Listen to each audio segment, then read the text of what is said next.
Yes, indeed. Welcome, everybody. Welcome, Goglings, Gogorifics, Gog Peoples, and all of that. It is good to hear that video playing again. It has been a little bit too long since we have, but it is finally here, and it is my great pleasure to welcome all of you here to episode 443 of Pen and Pixels as By the Dice Roll continues with Ghosts of Saltmarsh. Very excited about that.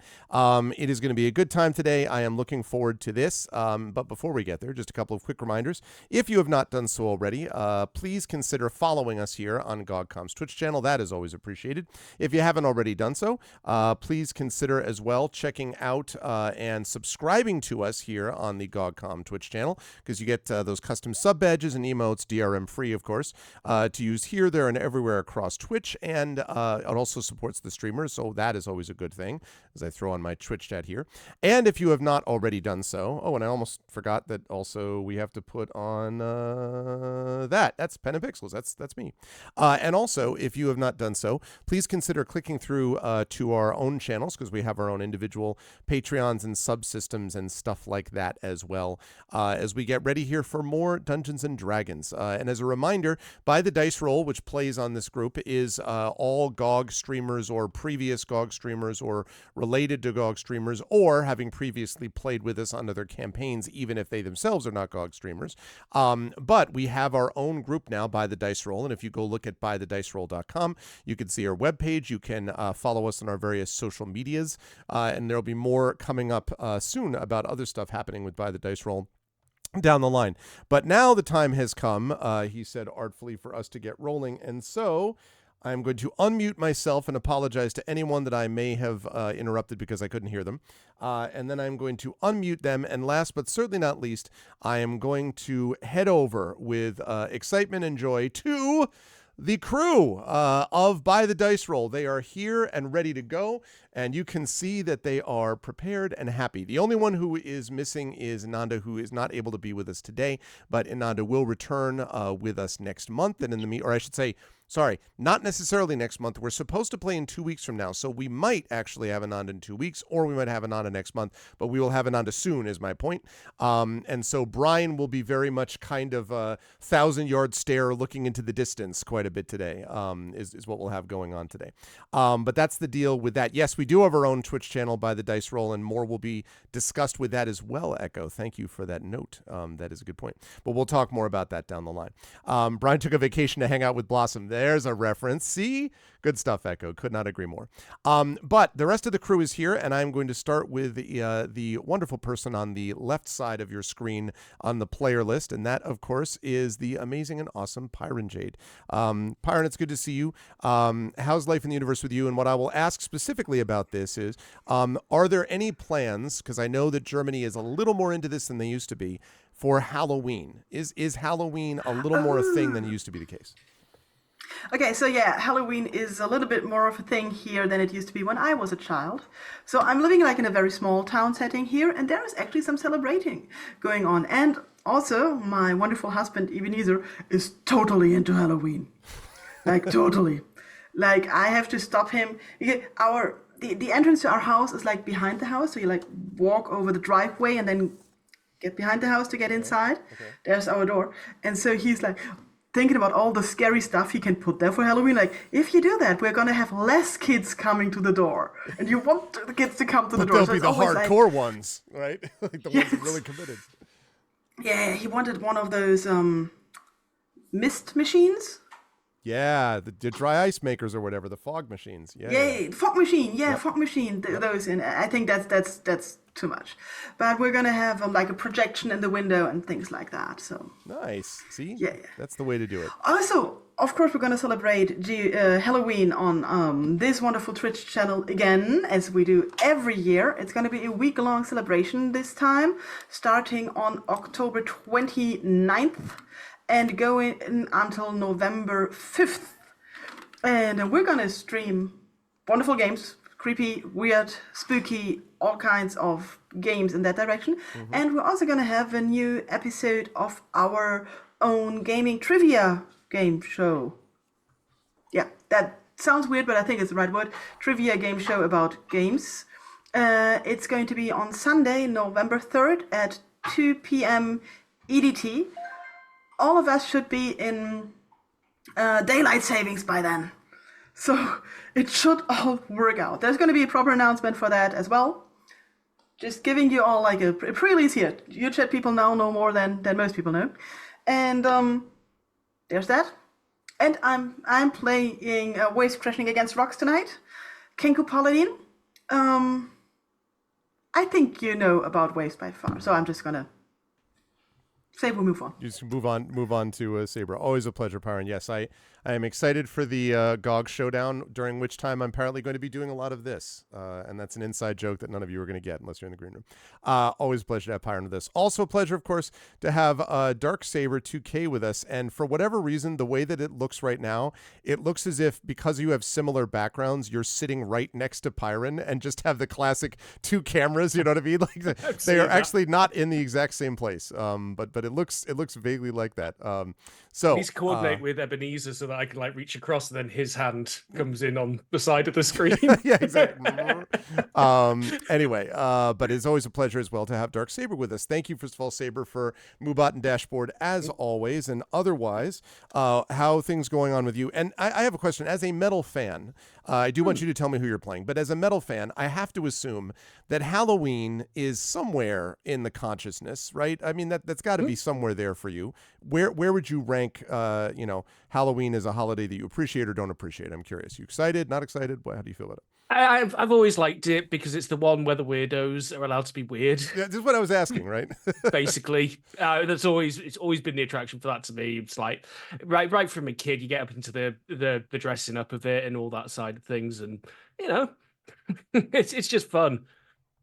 Yeah, I agree. And I'm excited. I just was curious if it works with metal music or not.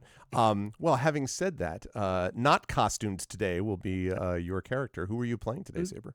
I'll be my Thriller Gagonians again. I've been filling the void with a lot of dwarf games in the meantime. It's true. A lot of rolling the bones in the graveyard and stuff like that. Somewhat literally. Well, I'm excited for that. There is going to be some interesting, quite a bit of political stuff going on over the next couple of sessions as we set up for what happens next, Chad. And Morthwill will be theoretically right in the middle of it as someone who's been in the town for a while. So we'll talk about that when we get there. But always a pleasure to have Saber with us. Also a pleasure. I would just quickly like to remind people, with you reminding us about politics, that Morthwill has a charisma of 6. This is not about really. He is not persuasive. I don't think I was aware that his charisma was that low. It's terrible. But see, it's fine because it's about Morthwill's steadiness, his loyalty. He's never been one for trying to persuade others to his way of thinking. Yeah, that's the word of a Gagonian is the bond of a Gagonian. Like that's the deal. But I will keep that in mind to make sure not to send every diplomatic situation immediately in your direction. We'll make sure that happens. Always a pleasure to have Saber with us. Also a pleasure to have, of course, Wholesome Horror Gaming, also known as Peripheral Mike, also known as Mike Smith, was with us. Good to see you, Mike. Yeah. So I mean, I'm curious. Is Halloween plans either for candy giving? Are there a costume party at all in the plans? Like, what's your feeling about Halloween? And who are you playing to? It's always a weird one. I want to do like Halloween parties, but we never seem to have enough time to actually organize them. So what we normally end up doing is going somewhere for a Halloween party. At the minute, we're planning to go to London for a concert that's going to have like a gothic pop-up around it as well. So that's going to be pretty cool. But otherwise, I'm just going to be playing Halloween games. At the minute, I'm just going to be playing the Silent Hill 2 remake, which I'm completely obsessed with. Because I was like, Wholesome Horror Gaming, you sort of have to be into Halloween-ish, right? Yeah, no, I've always been into Halloween. Yeah, always been into Halloween. I'm probably going to use the time to probably revisit a bunch of my favorite scary movies as well, which is kind of not something I do on a normal basis. We normally have traditions around like Christmas and New Year with movies, but I think I'll do some more scary movie diving with Halloween. But today I'm going to be playing Silvo Janus Betulus, our half-elven aberrant mind sorcerer, who he's kind of getting sort of a handle on his magic, but also not really. And just before we continue, I just want to share, I don't know if the camera can pick this up, but I got a tiny Lego Silent Hill nurse figure. Oh my God. From a gaming convention recently. And I don't know if anybody wow. has no idea. A Lego Silent Hill figure is not what I would have expected. That's pretty badass. How cool is that? Okay, that's me. I heard, by the way, I heard it very, very, very quickly. I just heard there was a rumor that hasn't been made yet, but I've heard the possibility. So President Jimmy Carter, who just turned 100, who is the oldest U.S. president in history. He's never been an older president.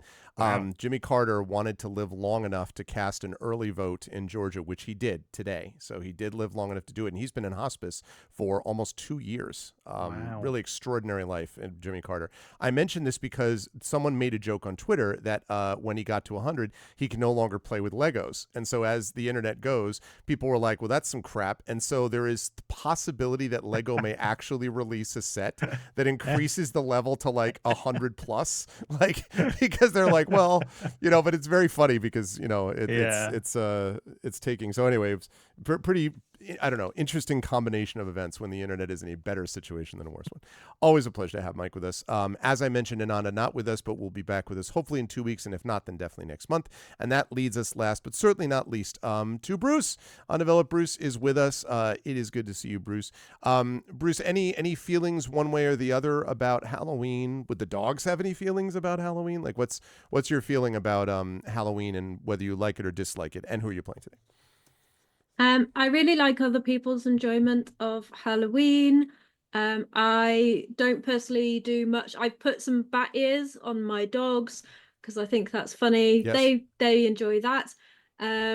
But I have an aversion to clothing, ornaments, or anything that you can't keep up through the whole year that are Got you. like seasonal. I find it wasteful, but I do enjoy seeing other people. It's only a me thing. I don't try to put my values on anyone else or judge anyone else by my values.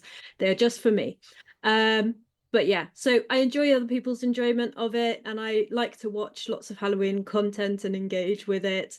But you wouldn't know that from looking at my house. Well, but candy though, right? Like Twizzlers in particular, like Halloween I candy would do be like pop. Yeah, I mean, but sweets are all year round, you know what I mean? No, that's sure. Yes, no question. That is definitely true. When not having sweets all year round, which character are you playing in this campaign, Bruce? I am playing Green, who is a turtle cleric, and he is a follower of Eldath, who cherishes purity, pacifism. So he's going to be great at healing.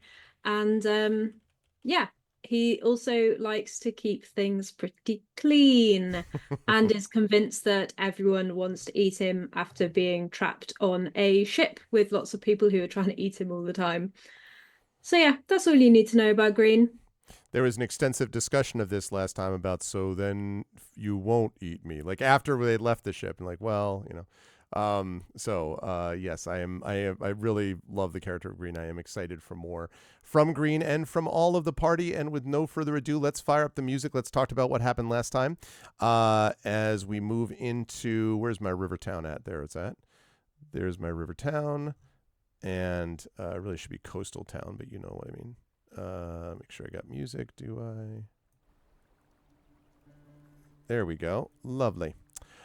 In our last session, the crew that you see before you had ventured out for two purposes. The first was to track down issues relating to a silver mine nearby that was owned by one of the people on the town council who has some significant sway on the council and who is a dwarf and who has some kind of a complicated relationship, I think it might be fair to say, with Morthwill.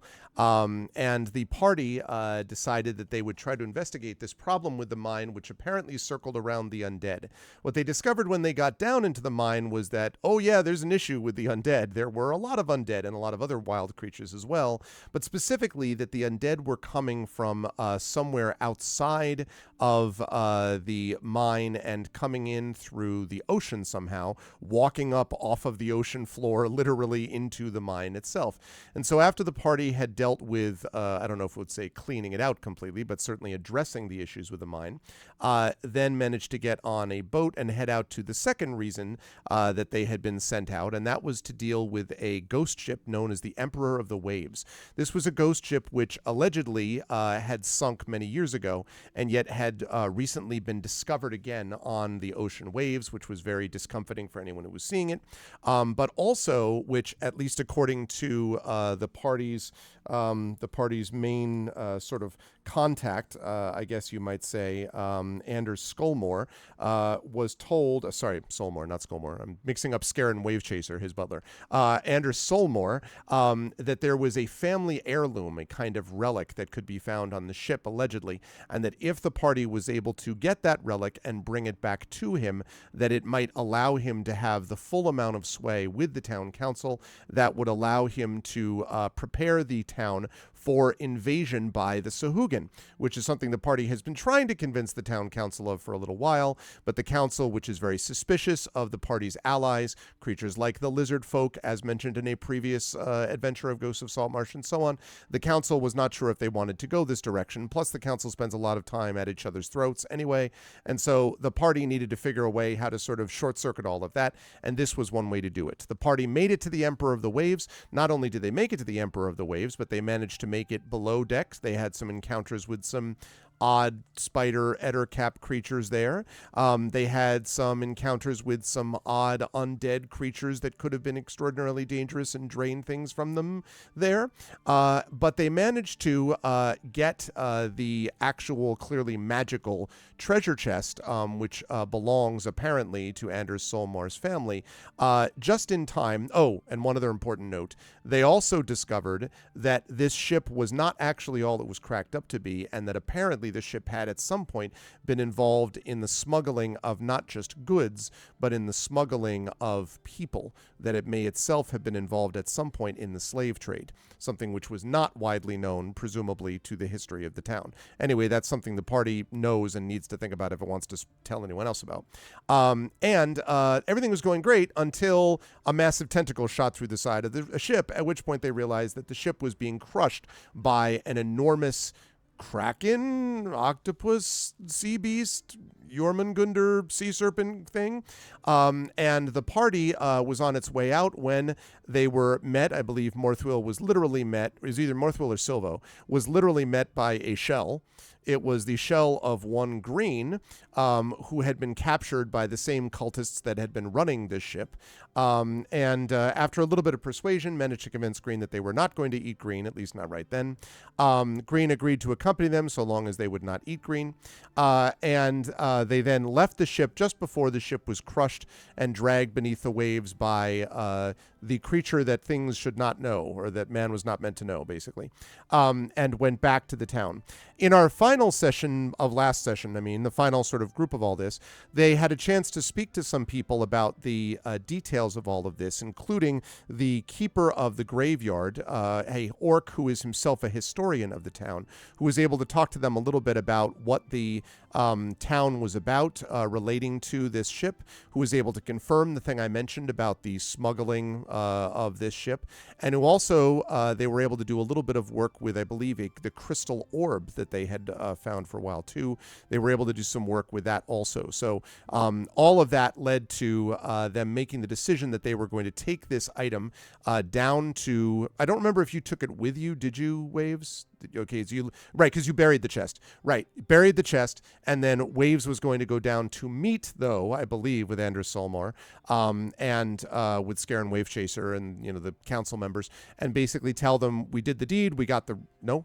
Not going to do that? Nope, just meeting only with them? Only with the guy. Oh, not only with the whole Anders, council. yeah. Right. And then tell him to come to the graveyard, visit his mother's grave, and stuff like that, so we can talk with him about the whole magical box and content things. Okay. So Waves set off... Is it correct, Party? I think... Party, that was the plan, wasn't it? That's about what I recall, I think. Yes, I believe so. Okay. Morthwyl was busy setting an alarm. So bring Anders to the graveyard. Yes. Talk about the magic thing. Okay. So Waves is heading down that way, and did we say that Morthwyl then is going to be accompanying while Brian hangs out back at the graveyard, or who is or Silvo? I think we're all accompanying. Ah, okay. So then we all accompanying. All right. Well, then I'm going to ping on the map here. There we go. Also, there was something with the letter A. That was, yes, on the chest That was itself. on the box, wasn't I it? believe Yeah. on Yes. the box was the A. Yeah, and there were a few possibilities what it could be, if I remember correctly. Mm-hmm. The A. So there 'Cause was the previous owner of the ship was called Albrecht with an A. Yeah. Yeah. He was the Prince of Pain, and then there's also Anders Solmar. The mother was Petra though, so that's not an A. Yeah. Okay. Just Unless they were trying to dyslexic and it remember. was actually Atrep and they meant to say that. Well, chances of that are practically nil. Have we got it the right way Probably. around? Is it upside down? Is it a V? Yeah. Oh. You put it in a mirror. Oh, that's the Bollocks. real reason. No. Yeah, hold me by my legs. Let's check. Yeah. There you go. All right. Well, if the rest of you could be so kind as to join, I will move Brian here in this case. If you'd all be so kind absolutely. as to move down to where Waves is, which is down here. I don't have control of my You don't? guy. Oh. No. Let me address that problem right now. That's a feel. Quite right. There we go. Now you do. Sorry about that. I you moved have them it. on, but didn't switch over control to So you. we can Right, so just leave first we're going to the Brian. bank to sign Brian up for loans. Yes. Yeah. Yes. I think we can just leave Brian behind at the graveyard guarding the grave. How many That's mortgages? actually- 4 mortgages. 4. Do you know, mortgages. that's a good shout. Right, it's a good shout. If we leave Brian back at the graveyard, then Brian Yeah. can be on lookout. Okay. I'm still undecided how Brian feels as a negotiator for us yet. Yeah. All right. So I'm going to move Brian up to the graveyard then. Although she can't be better than me. Okay. As we're Yes. going through the town, can I just keep an eye out for any non-sea, non-river pools of water? Like, say someone's got like an ornamental pond in their garden, or someone's had a pool installed. Like, you know, just like freshwater bodies of water near the sea. I know there might not be any, but Yeah, there's not. Well, actually, you know what? As you're making your way down, let me have you make a perception check for that, Green. Let's see what you find. excellent.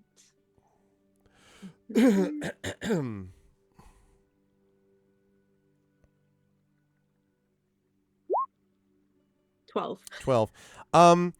Yeah, you don't see anything obvious, but there are definitely several what you would describe as sort of cisterns, or several like containers of water, like troughs of water, basically, in several places that might be used for washing. There's also, you pass 1 or 2 wells. Also, I don't know if that applies, but it's a little far down maybe for what you're looking for.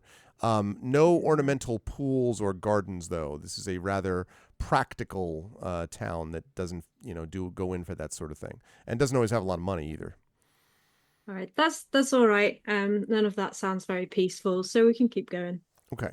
That said, though, as you go by, there are some people that are sort of moving about as the day goes on. You're going down here about, roughly speaking, midday. And as you are making your way down, there are people that pass you. But you do notice a few that, some of them, of course, sort of like acknowledge Silvo and Morthwill and Waves and kind of know you a little bit. Obviously, they all know Morthwill, but also know Silvo a little bit, and even started to know Waves a little bit based upon some of the exploits of the party that have become more public now.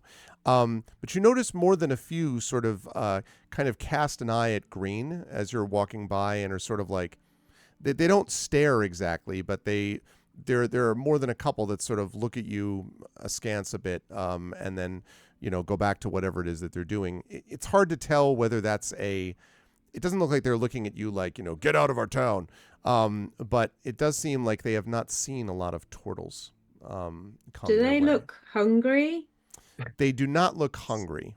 They look maybe mildly curious. That's fine, as long as they don't look hungry. Nope, you don't think so. Although you do see one that's eating a sandwich who's kind of looking at you at the same time, but that's probably just coincidence. Or I'm just gonna walk around, like wherever they are, he's gonna put the entire party between himself and that person who is looking at him while eating a sandwich. That is very threatening behavior. Yes. You do hear the crunching of lettuce too, so it's very Munching loud. with intent. Yeah, exactly. Munching with intent. Okay, so you make your way down to, and presumably you were headed over then to see Anders specifically, as we said. So I think we said that we were going to have you try to find. Let me see if I can track down. That we were going to have you see if we could have you find maybe the council hall. Is one place you were thinking about, I believe, but correct me if I'm wrong. I think so. Because it does kind of strike me that this could be seen as trying to lure him out into the open. We need to be careful how we approach this. Well, yeah, but we also need to try and get him on his own without looking like we're trying to, mug him or assassinate him. I think step one should probably be never using the phrase "getting him on his own" again. That could definitely be Probably not. misinterpreted. Yeah, let's veto that. Quick shout, I remember our plan. Oh, excellent. We were going to go to his townhouse and say that we've got a message from the graveyard keeper that he needs to visit his mother's grave. And that way we wanted to get him out of town without suspicion from others. I remember that now. Okay. If you're doing that, then this is where you need to go, because this is his townhouse. This is basically where Solmar lives. If that is, he's not at the council hall right now, but this would be what you were going to do if you wanted to avoid the rest of the council members, as far as you could imagine. So we were trying to be circumspect. We didn't want to march through the middle of town with this big, mysterious, always clean box. Yes. Fair enough. Emblazoned with a magical A on it. That's not going to do the rounds on the gossip feed at all. No, not at all. What could possibly go wrong with that kind of info? Silvo's already sold that information 18 times. Oh, by the way, I didn't tell you all, lucrative, but on my own channel, I've been playing through Forgotten Realms Unlimited Adventures, which is an old gold box classic, but it's been really awesome. But I played Sinister Secret of Saltmarsh. So we had a run-in with Ned Shakeshaft, and with all that stuff, and I was just like, and the screaming from down below and all that kind of. So it was very funny because some of the people who hadn't seen that were like, "Oh, I wonder if this is scary." I'm like, "I know it's not scary. I know what actually happens here." So, very very old school, but anyway, it was fun because I remembered what you had gone through when we went there. Okay, so Evil zombie basement. Yeah, exactly. Okay, so the Solmar family. This is what this complex is here. And there are basically 4 buildings in this little complex. There is the largest one, which is the sort of mansion of the Solmar family. And then there are 3 smaller buildings which house servants and have storage for expensive goods and so on. You probably all remember that Solmar's is a fairly significant family in the town. Anders Solmar's mother was very significant, hence the reason for the whole mother grave thing. And so this, it's sort of a prominent, place as you get closer to it. And there are several guards that are standing in front of the front doors as you arrive, as you make your way up there. Armored in leather, they have halberds, pretty good condition helmets and helms and boots and things like that. By Saltmarsh standards, pretty well kept from what you can tell. And they stand in front of the door and sort of look impassively down upon you. These are open-faced helms, so you can see their expression as you come up.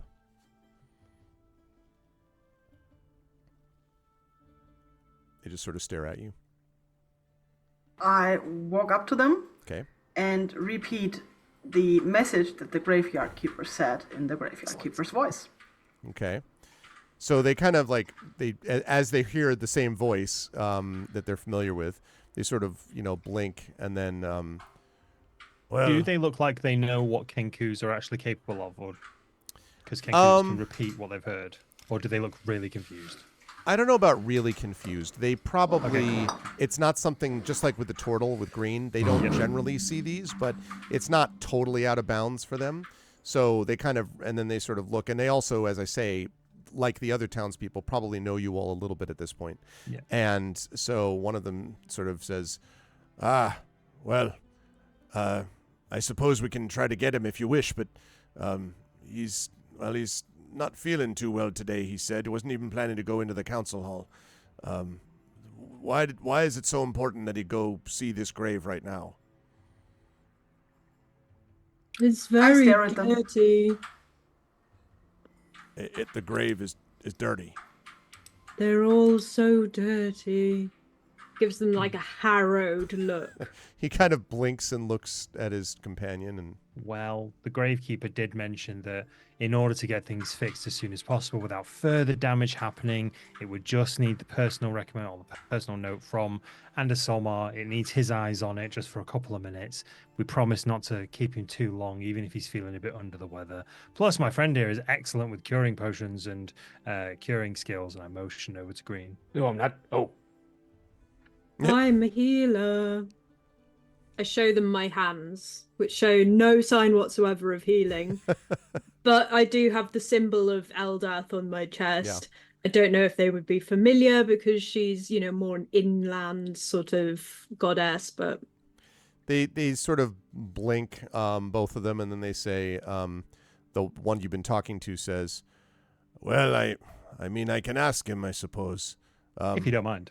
And one sort of like looks at the other and then sort of nods, and then the one you've been talking to opens the door behind him and goes in. And after not very long, maybe a minute or two, you see Anders himself come out. You can definitely see that he does look, his relatively young face looks kind of drawn and tired, and he kind of has a little bit of a frown on his face. Not at you. You just think looks like a little bit, he's like uncomfortable, and he's like, yes, I'm glad to see that you're here. Something about what's going on? What about what I sent you to do? What about that? And what is this about my mother's grave? Sorry, I have a little headache this morning. He kind of rubs his temples. Mike, you muted. Thanks very much. Yeah, no worries. You look a little green around the gills, but nothing, a little bit of bed rest and some nice soup probably won't fix for you, a man of your stature. The gravekeeper, we were coming back. We'll give you a full update as soon as we can, but basically he just needs your input in regards to something quite, sensitive about your mother's grave that he wants to get fixed as soon as possible, but he needs your sort of approval. He doesn't what he's like. He doesn't really trust anybody else. We're folk for hire. We were coming this way anyway. We thought we were coming to see you. It was anyway. a side we quest. may as well. Exactly. Yeah, we thought I could see these 2 arrows overlapping when I looked in this direction, and I thought, why not? And also, if you're not feeling too well, we can always provide support. We could walk with you. We could take you there. I mean, you're fine gentlemen as here. Fast as you like. You can work as fast as you like. You don't need to drag your feet on our account either. Yeah, how clean or dirty does he look? He looks fairly clean, Green. By Saltmarsh standards, you would say he looks fairly clean. Maybe his hair's a bit disheveled, but he looks fairly clean. Green would like to clean him up a bit with prestidigitation before tapping him on the head and casting Lesser Restoration. So you got to tell me what the prestidigitation cleaning looks like on Anders. It's his hair goes.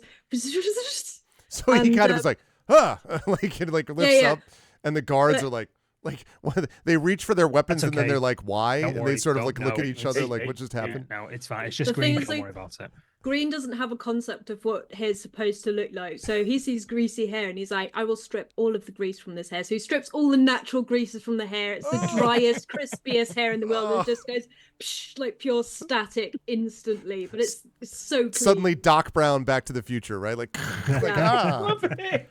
He's like,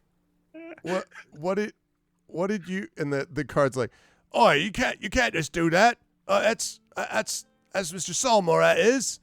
It's very true. And now he's got the cleanest hair on this coast. I guarantee it. My friend Green here is a dab hand at getting things clean and healthy. I know quality when I sees it. That is some of the most quality cleaning I have ever seen. And if you knows the name Morthwell, you knows what he thinks about shoddy workmanship. He looks utterly confused. I would like to look around to see if somebody is looking at us in a way that shows that they are actually spying on us. So that they don't want to be seen looking at us. Oh, make a perception check for me, please. Because I was going to say, several servants are staring right at you and openly, as are the guards. So I will just So I really need to- quickly lean into Green and go, really good work. Let's not do While that this is again." going on, Mortal's actually just going to pull out his notebook Okay. and start writing a note that just says, "We need to talk in private." And okay. attempts to hand that to Anders. Okay. Did my lesser restoration cure his headache? Yes, actually. So when you do the lesser restoration, he sort of like kind of says, "Well, thank you. And he does look, in fact, a little bit better Green than he had before." And he says, "I'd been head and stomach had been bothering me, but not now." And I want to point that out, Green, because for two reasons. Number one, so yes is the answer to that. Although he still looks a little bit confused about what just happened in the last 20 seconds. But also, your lesser restoration obviously can fix a lot of things. He looks surprisingly better, though, under the circumstances, which makes you wonder about what he was dealing with. Because, yes, lesser restoration can handle headaches and stuff like that. But it's not like giving someone the modern equivalent of steroids, right? Like it's something that when you do it, it, restores you from some serious disease or curse or whatever the case may be. And he's reacting very much as if he feels considerably better, not just, I had a little headache. So you can file that away if you like. Anyway, okay. I feel like we may have solved a 10. problem before we figured out there was a problem. Excellent. Well, we'll see. Well done, Green. Okay, yeah, go ahead, I've got a Byron. 10. I've got a 10. Not anything obvious. I mean, the thing that as you keep looking around to see if anyone's secretly looking at you, your eyes keep falling on the people that are actually openly looking at you, which are the ones who are Yeah. like, kind of staring at Green and Anders. Did you in that write that case, Yeah. in that case, I would like to channel divinity Okay. and do marine layer to call up a fog that will be around us, covering what we do, and will obscure where we're going and what we're doing. Do you want to do this while you're in front of the door with the open door and the Yes. guards? You see, I'm just gonna do it slowly. Slowly, okay. Okay. Not like cloud dropping from sky, Well, but I was going to like- say, like, all of a sudden, just fog cloud. Like okay. but we're in a town near the sea. Sure. There's gonna be fog now. Sure. I feel like I'm And, going to be yelling stealth soon. It's 20 feet in all directions, and makes me and everybody with me heavily. You and each creature within 5 feet of me. Wait, what?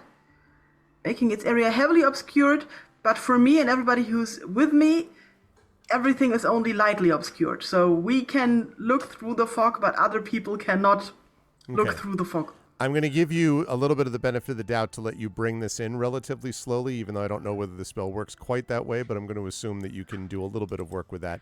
I am going to say, though, you won't have long to do this. So, I mean, once it's up, but I'm saying you won't have long before it's clearly there. So just keep that in mind in your Yeah. dealings with Anders. So, Just Sure. just a quick mechanical point then. I have the goggles of night still, so would I be lightly obscured in the fog, or? Oh, sorry. Would I see? Do I have clear vision? In you the would fog, have, is you what would I'm asking. have, so, right, I guess you're asking, it would be even not light obscure, it would be, for you, it would be clear Yeah, vision. I suppose it's fog, not dark, though. Isn't Yeah, it? I don't So- exactly. I was going to say, I don't think it's the Yeah. same thing. Never mind. It's obscured by objects, or, the same kind of deal, I would think. Multiple, did you write Anders a note? I did, yes. You did? just said Okay, we you need to actually talk in did that, private. okay. Okay. Yeah. Did you, I and you wasn't handed it joking. over to Anders, by the way, Marco? Yeah. Okay.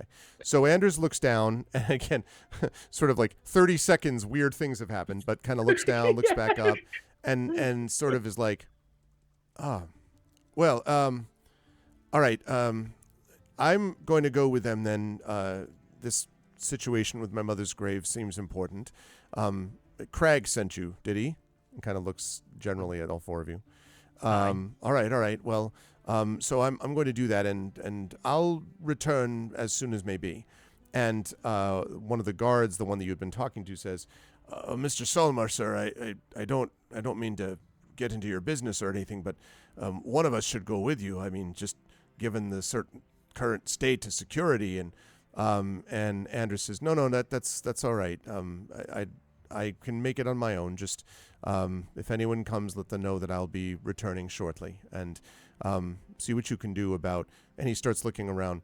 It's getting a little foggy, so just make sure that you let everyone get to where they need to go. I'm feeling much better actually, so it's fine. You're sure? Yeah. No, it's all right. It's all right. All right. They look very much like they don't think it's all right, but he's the boss, so they step don't back. worry. He's under the personal protection of Saltmarsh's finest vagabonds and wanderers. Do not panic about Mr. Saltmarsh. So they nod, and he steps forward and he says, "All right then, off to the graveyard." And you see his eyes flicker towards you, Morthwill. Okay, yeah. Has my alarm gone off at all during this time? Just a quick check. No. Okay. And in case Chad is wondering, that is the alarm that was set around the buried chest. It is an alarm spell which lets me detect if anyone other than who I choose goes near it. Right. So yeah. So far, no. Okay, still nothing. Okay, that's fine then. So, hey, let's get going then. The sooner we get there, the sooner we can get things squared away, nice and proper. And so he nods, and then you head off. Let me see if I can. Let's see. No, not. So tell me about this fog. Okay. Waze looks at you, motions at the fog, and gives a thumb up. Is this you doing this? Waves nods. Is this gonna follow us? Waves nods. Okay. There was a fog on the sea like this on the day the ship took me. Oh. And as you are now making your way up, I can't seem to find The assassins appear. him for the moment. Yeah, exactly. 5 ambushes. No, You can't see them because of the fog. you're beaten by your own. Okay. They yell We at you, can badly still dubbed. You fool! You have activated our trap. Oh no! We can fog still spiders. see. We can still see. Please, It's just no more that they spiders. can't see us. I know. It's Oh, it's sorry. more fun if they could both. But they're that's true. For you, it's not as bad. But So mechanically speaking, we can see through this fog, but they can't. right, Yes. lightly obscured for you, but fully obscured for them.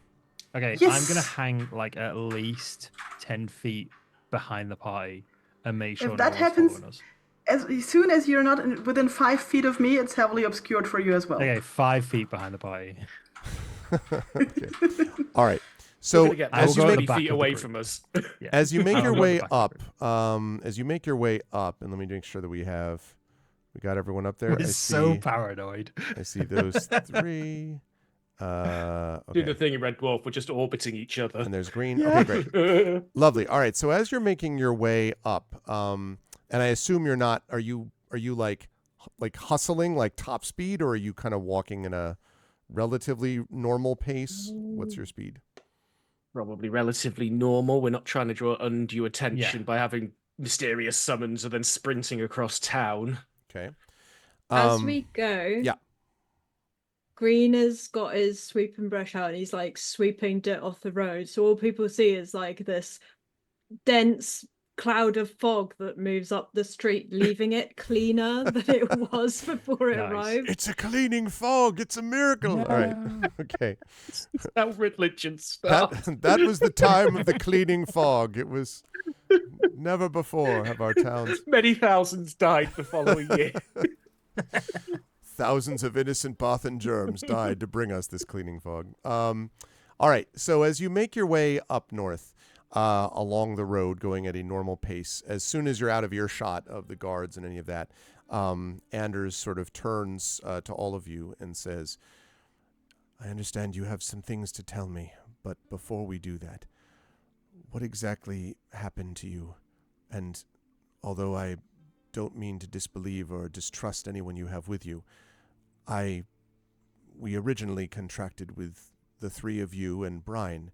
Brian's not here, but this very respectful cleaning turtle and kind of looks at you, Green.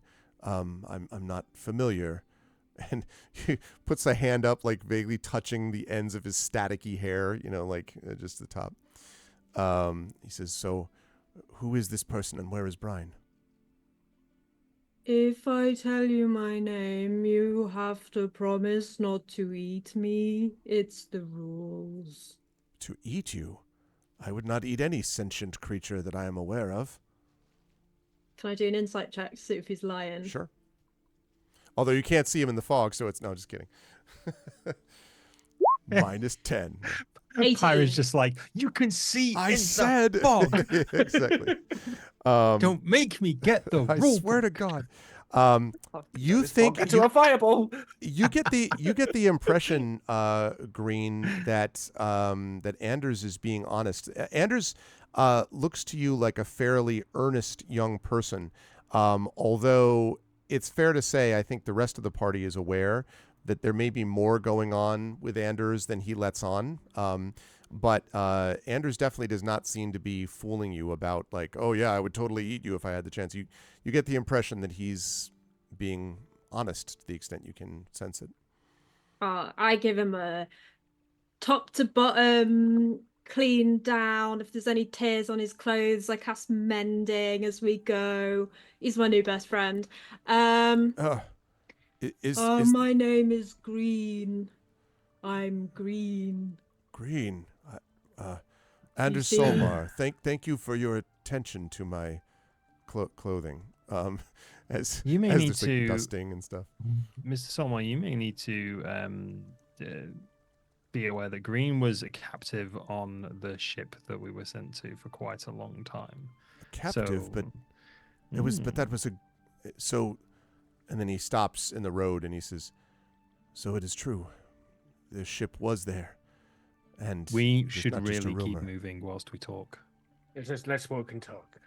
We'll fill you in. Okay, Obviously, we're back and we've come to see you, so Yes. you know we found something. very well. I'm anxious to hear. All right, and then it probably takes about 5 minutes, maybe 10, to get up to the graveyard. What do you want to tell him? Oh, we at the Um, graveyard now. I would say I would within have- 5-10 minutes. Yeah. Yeah, well, I would have filled him in on the general notes I've taken, like the shrine to Lolth, Etacaps, and spiders that match what we encountered in the mines, Rescuing Green. rescuing Green, and how Green came to join Yep. us specifically. Yep. Escaping the Oh, ship, barely. The Kraken as well. Kraken is definitely a thing. We'll Yeah, leave out yeah. about the fact that we saw the magic ball, I think. We don't want to mention that hey, we've got this crystal ball that kind of saw that coming. Yeah. Okay. No, that's fine. That's Maybe a not mention separate, that bit. separate thing. That. So What he- about there was The A specific for people, Albrecht. weren't there? Mhm. A for Albrecht, yeah. On the box, I want to mention that because I feel bad about that. So when he hears, so first of all, he's kind of like, like the Kraken, eyes Yeah. widen, the shrine to Lolth, the Pavel's whole. just reeling off page after page. It's just, with notes and drawings. then, yeah. Here's a picture of that. Yeah. So he's just like, he seems like sort of like, whoa, like sort of thrown off by all of it. He takes it all in, and when you get to the part about the A on the box, he says, "Yes, the box. Do you have it? I would like to see it. If it is what my mother always claimed that it was, it could help us in what is to come." What do you think is in the box? I'm not totally sure. My mother, well, there were things that she kept from me when I was growing up. She said it wasn't for me to know them, that she wanted to keep me as pure as possible. She said the town got one dirty enough, and she'd like to keep me as pure as possible before that could happen. She So- was wise. And he kind of nods at you, sort of tolerantly, like, yes. And then he goes on to say, I was not sure myself, actually. She said that it was something that would be of great value to me, and that if I could ever track it down again, that it would give honor to the Saltmarsh name.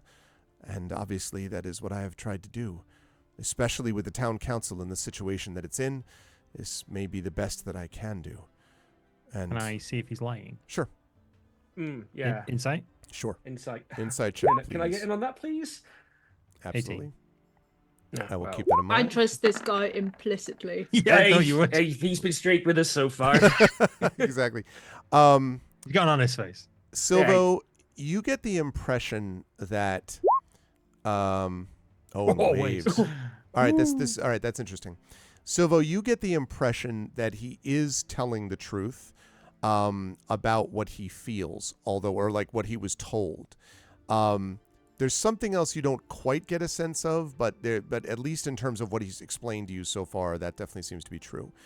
Waves, you might add on to this though that you don't think it's that he's lying necessarily. You think it is that, and maybe it's for the first time you've noticed this, he seems to be under a tremendous burden, as if he is juggling a lot of stuff at once. If you had to guess, there are a number of people. Like, you get the impression when he says the box would be important to him, you get the impression he's not the only one the box is important to. That if it is true that there is some relic here, that he has like multiple variables he has to consider basically in dealing with it. And so for whatever that's worth, but he does not seem to be lying anyway about what it is that he says that his mother told him.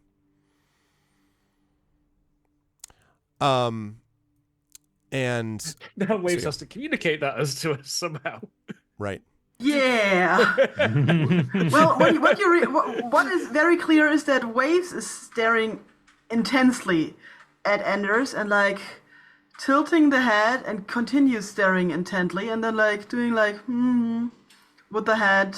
Could be just a bird tick, could be Waves trying to express something. Green copies with his long neck, but like way slower. So Waves is Well, like this, well, and I Green's believe like this, like Yeah. Okay.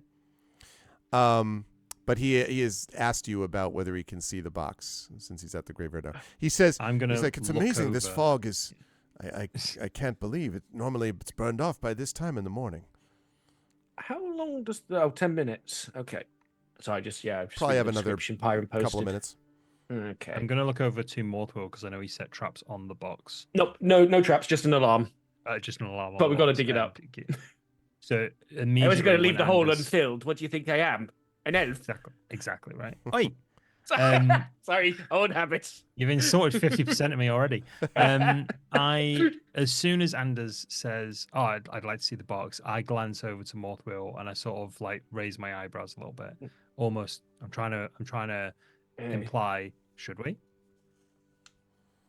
Well, what are we going to do with it? I'm just like, All right, cool. I start walking over to where I know the box is buried. yeah. Okay. Waves stays close to Anders. Okay. I'll turn to Anders and say, "Come on, then, follow us." Oh, your mum's grave's fine, by the way. He says, It is dirty. It is dirty, but it's fine. he says, you needed to bring me out here on my own. Why then? Just to show me the box? Well, We didn't think it'd be the best idea with all that's been going on to march through the middle of town. Well, if you saw the box, you'd understand. it's quite noticeable, and obviously, if none of us knows what's in it, we didn't want a big marching band of adventurers and pilgrims taking this to your front door. We've been in council. People know we've been sent. We don't know necessarily if they know what we've got, but they'll probably want it if they've heard that we've been sent after something. So we decided to be a bit more roundabout.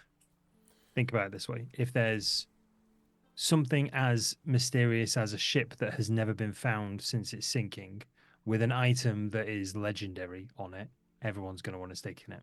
Everyone's going to want to put their flag in it if they see it and they know it exists. People If know you've we've asked gone. us for it, yeah. If you've And asked we for want.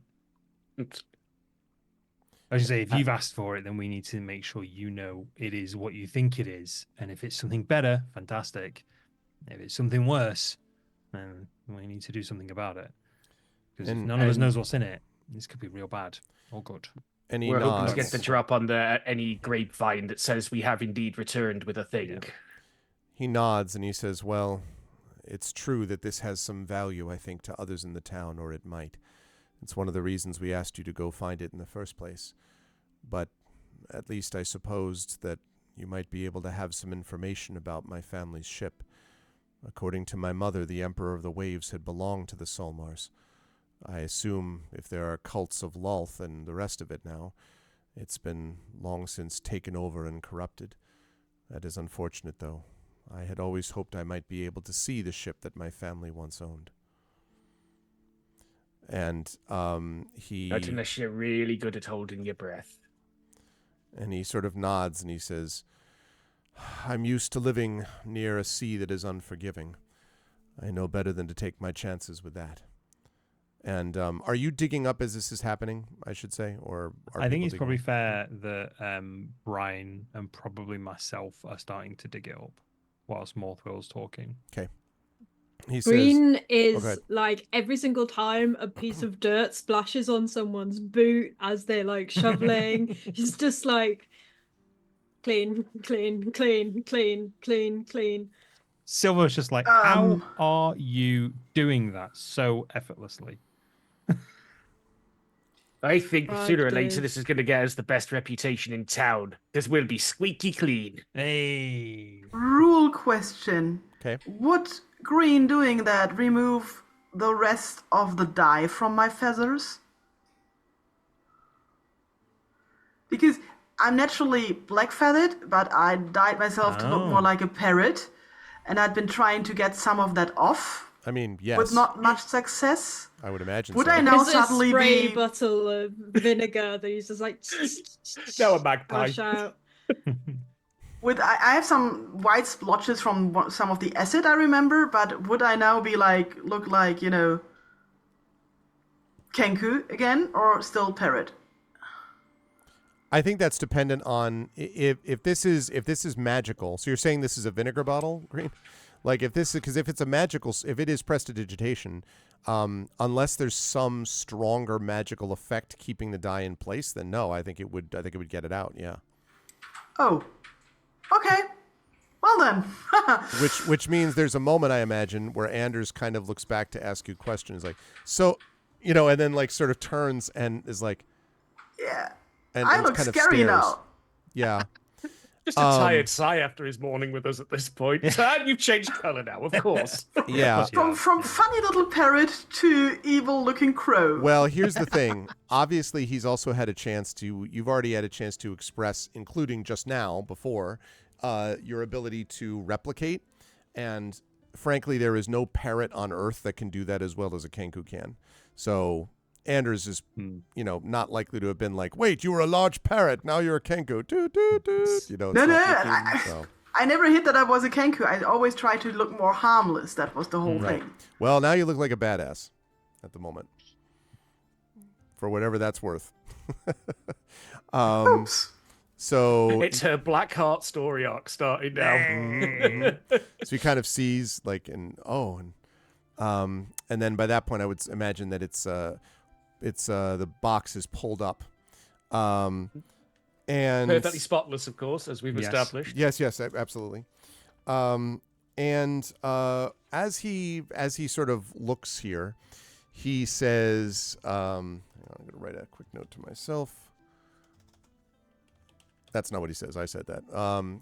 He says, when he sees it, he kind of like, his mouth opens a little bit and he kind of nods and he says, yes, well, that must be it then.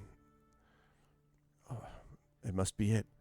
And he reaches below, beneath his shirt, and he pulls out a silverish, basically a silverish copper, almost looks like blended copper and silver colors, amulet. It is in the shape of an anchor, actually. And he takes it and he removes it carefully from his necklace. And then as he takes the anchor, there's this weird thing. I'm sure you all know that you've had the experience of, like, you know, those optical illusion things where like you see something and it looks like a vase and then you look at it another way and it looks like two faces staring at each other type of thing, right? When he flips the anchor around, you're suddenly startled to see what looks for all the world like a key. Like, basically, like once he's removed it from the necklace, you're looking at what is essentially a key with the anchor as the handle, the bottom curvature of the anchor as a handle. And he grabs it and he brings it up to the chest where the A is. And there is, of course, there's a box and there's the A and there's a lock on it. But as you all learned, the lock was absolutely impossible to do anything with. Places the key inside the lock, seems to fit perfectly. Turns it, nothing happens. And he kind of, his brow furrows a bit. He pulls it out, puts it back in. And you hear like a clicking, like as it's turning, like, but it's not opening. And he kind of like leans back. He's on his knees doing this. And then he kind of leans back and says, I don't understand it. This was the only thing that you found on the ship? I mean, the only thing like what we discussed? Yeah, this is the only thing not in pieces or trying to eat us. But this must be it. This is what my mother told me. There would be a What? thing that belonged to us, a family heirloom that would ensure the Saltmarsh family name forever. And then he tries the key again. Same, no effect. I'm going to kneel next to it. Can I have a look at that key? Yes, and he kind of hands it to you almost distractedly, like he's staring at the chest. Yep. Goggles down, Yep. various lenses out. He's going to give that an examine. Okay, go ahead and do an investigation check on this, Morthwill. You can do Green this would like maybe to +2. tap Morthoil and give him guidance. Okay. Silvo and Waves, what were you about to do? I was going to kneel next to him and I was going to say, D4. just listen, just think really carefully about what you know your mother told you. What did she say other than this would help you? Did she say where it came from? Did she say anything about how it might be opened? Or was it just the key you were given?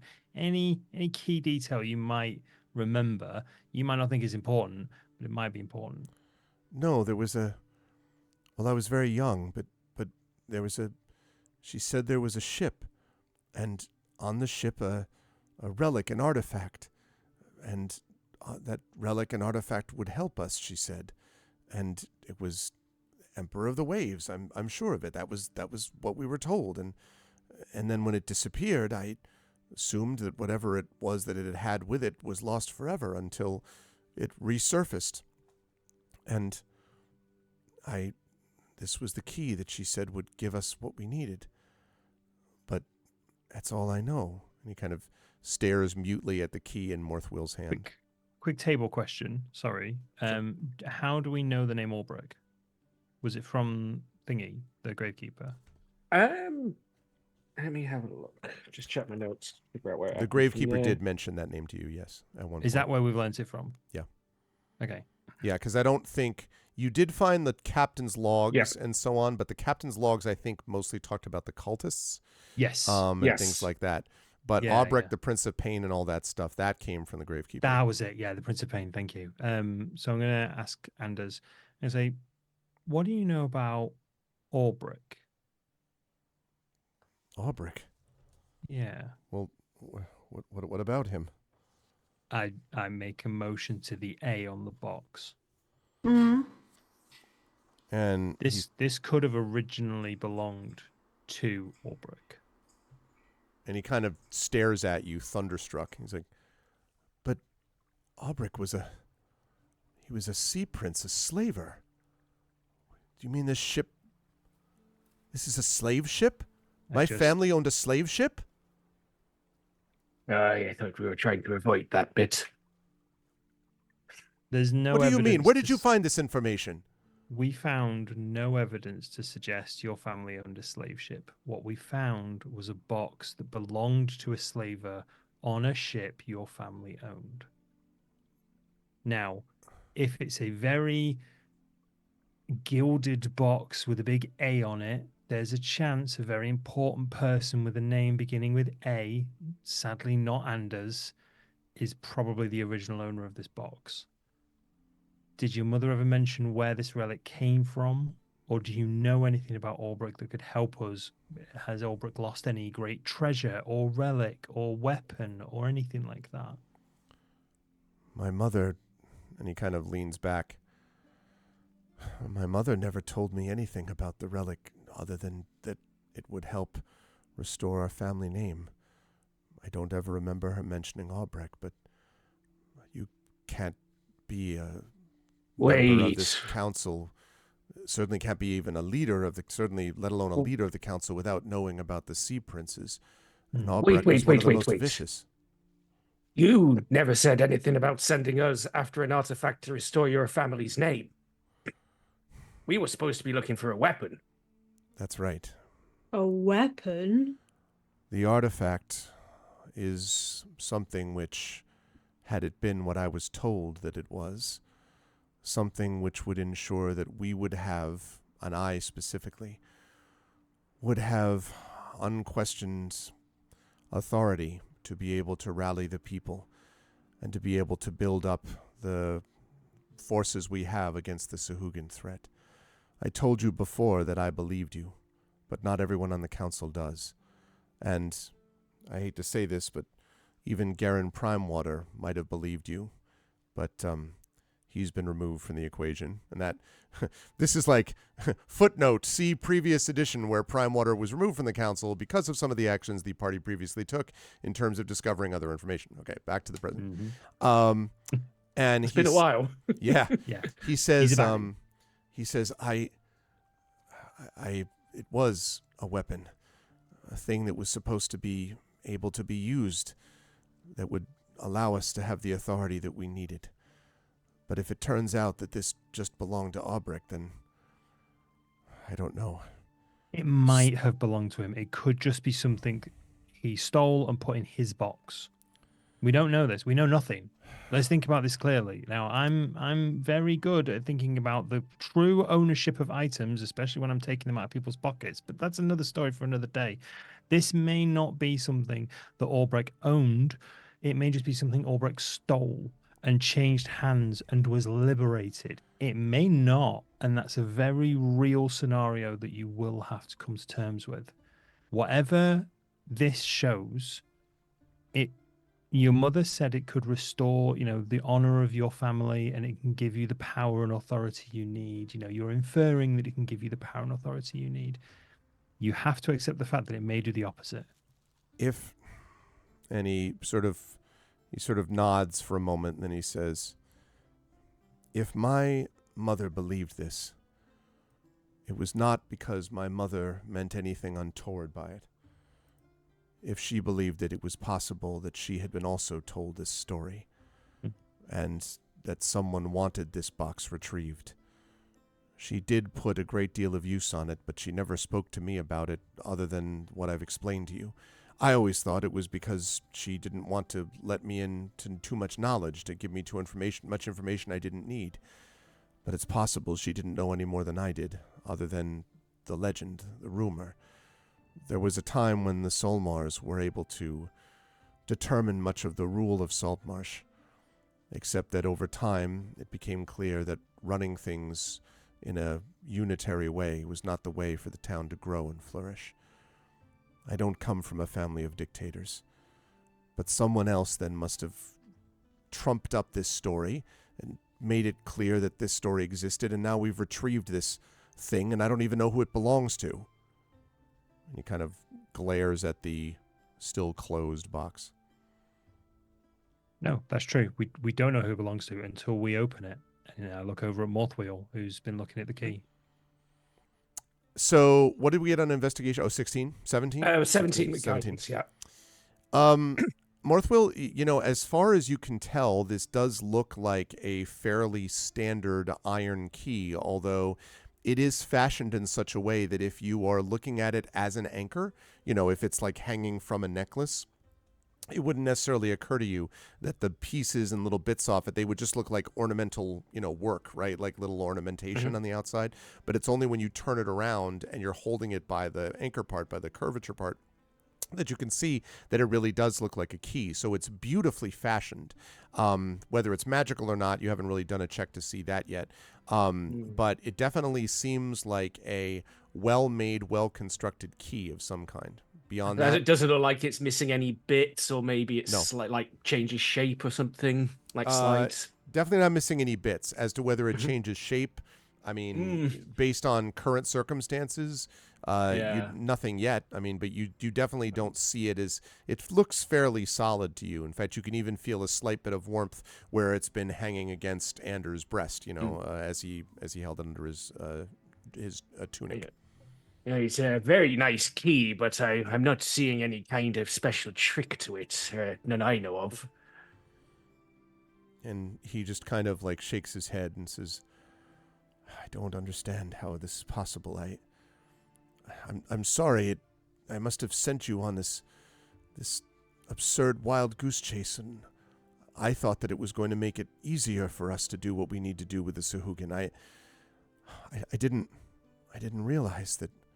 And by this point, the fog is dissipated. Incidentally, now I didn't realize that this is what we would be left with. And he says, "But then we don't know even if the ship belonged to my family. Maybe the whole thing was just a slaver's tale. But why did they want me to get this box or ask someone to get it? Why would they spread the word, tell my mother, convince my family that I had some value in this thing?" I think the only way we're going to find out is by getting the box open and finding out what's in it. That's really the only thing that's going to give us the truth that you're looking for. He nods. "Well, what can we do?" I don't know, and I don't know why I believe you so much, but god damn it, I believe you. Morthwell, with boxes like this, this is a magical box, right? Well, yeah, and I rubbed dirt over the top of it. Does it have Watch it clean itself. This impression of Green smiling beatifically at the box, like, yes, yes. Is it magically locked? Is there another keyhole we haven't found? Are there multiple keys, maybe? Can I search the portions of the box I can see if there's Sure. more than one keyhole? Sure, go ahead and make an investigation check. Absolutely. Cheers. I look Investigation. towards Anders. I point towards Saltmarsh Nope. and ask I'll take one. Albrecht's family. Well, whoa. Okay, so first of all, I'll come to that in a my second. attention's been drawn back to the box again, so I'm like, right, what have I missed? Like, okay. Bloody hell, hyper-focused dwarf or what? Jeez. Silvo, this box is definitively both closed and a It's- box. yeah, Like, you yeah. definitely are sure about that. I've seen some boxes. and I'll this come is to a Morthwill box. in a minute. When you say the thing about Albrecht and Saltmarsh, Anders looks at you and then his face kind of falls and he says, "Saltmarsh, for most of its existence, has been somehow opposed to the Sea Princes, but not always, not every moment. There have been times, several years here, several years there, where the Sea Princes were able to dominate this town as they were the rest of this coast. I don't know whether Albrecht ever conquered the town for a short period of time, whether he took it over. Maybe. All I know is that, well, it wasn't something that I ever grew up believing in. We were always taught that the greatest enemy that we had, even above the lizard folk, the Sahuagin, were the Sea Princes." To go back to Morthwill. So with your X-ray vision here of this investigation, a couple things you can determine. Number one, clearly the box is magical. You would have assumed that anyway, based upon the approach for it. That's pretty easy. Secondly, the box is sealed. It is possible that the box might be able to be opened with several magical rituals, maybe dispel magic, something like that. But whatever is physically holding it closed is not as significant as whatever is magically holding it closed. The one thing you can be sure about is that this is a powerful enchantment, and that as far as you know, it is an enchantment beyond anyone that you know that has openly made themselves available in the town of Saltmarsh. I mean, you don't know of anyone who has the power to be able to cast something like this that lasts underwater, for however many years that it's been the case, and is still just as potent now as it was apparently when it was first cast. Well, he says, putting his tools away. He's like, well, we already knew it. It's magical. However, it's magical to a degree that I don't know of anybody in this area who could open it if it don't want to be opened. Maybe we might need to do a bit of digging into Arbreck. Maybe he had a trademark style of stashing his loot we may be able to find out about. Maybe, yeah. So I turned to Anders. I was like, so we keep it buried, we keep it here, we keep it alarmed, and we do some research. And he nods kind of slowly, although you can see it's still like eating him up inside as he kind of stares down at it. And he says, yes, that's probably best. No one knows anything different right now. You keep the key. The box stays here. It's under almost 24-hour guard by Craig. And we'll be able to go about our business. If anybody asks, we failed. We couldn't bring it back. We couldn't find the ship. And he nods slowly and he says, I suppose that will be the best. But this makes our task that much more difficult. If we were in some way, and then you hear, Mr. Saltmarsh, and he kind of like looks around, and you can see that standing at the entrance to the graveyard is Scarin Wavechaser, the butler, with a couple of guards behind him. Now, I don't want to overstate that. It's not like he's like, no, kill them. Like it seems like he came looking, is what it looks like. And he says, the guards had informed me, Mr. Saltmarsh, that you were to be found here. Something about your mother's grave? And Anders stands up slowly and says, yes. But it's been resolved. My mother is just as dead as she always was. And he kind of turns and looks back at him. And you don't, none of you need an insight check to see that Wavechaser is like, kind of like, eh?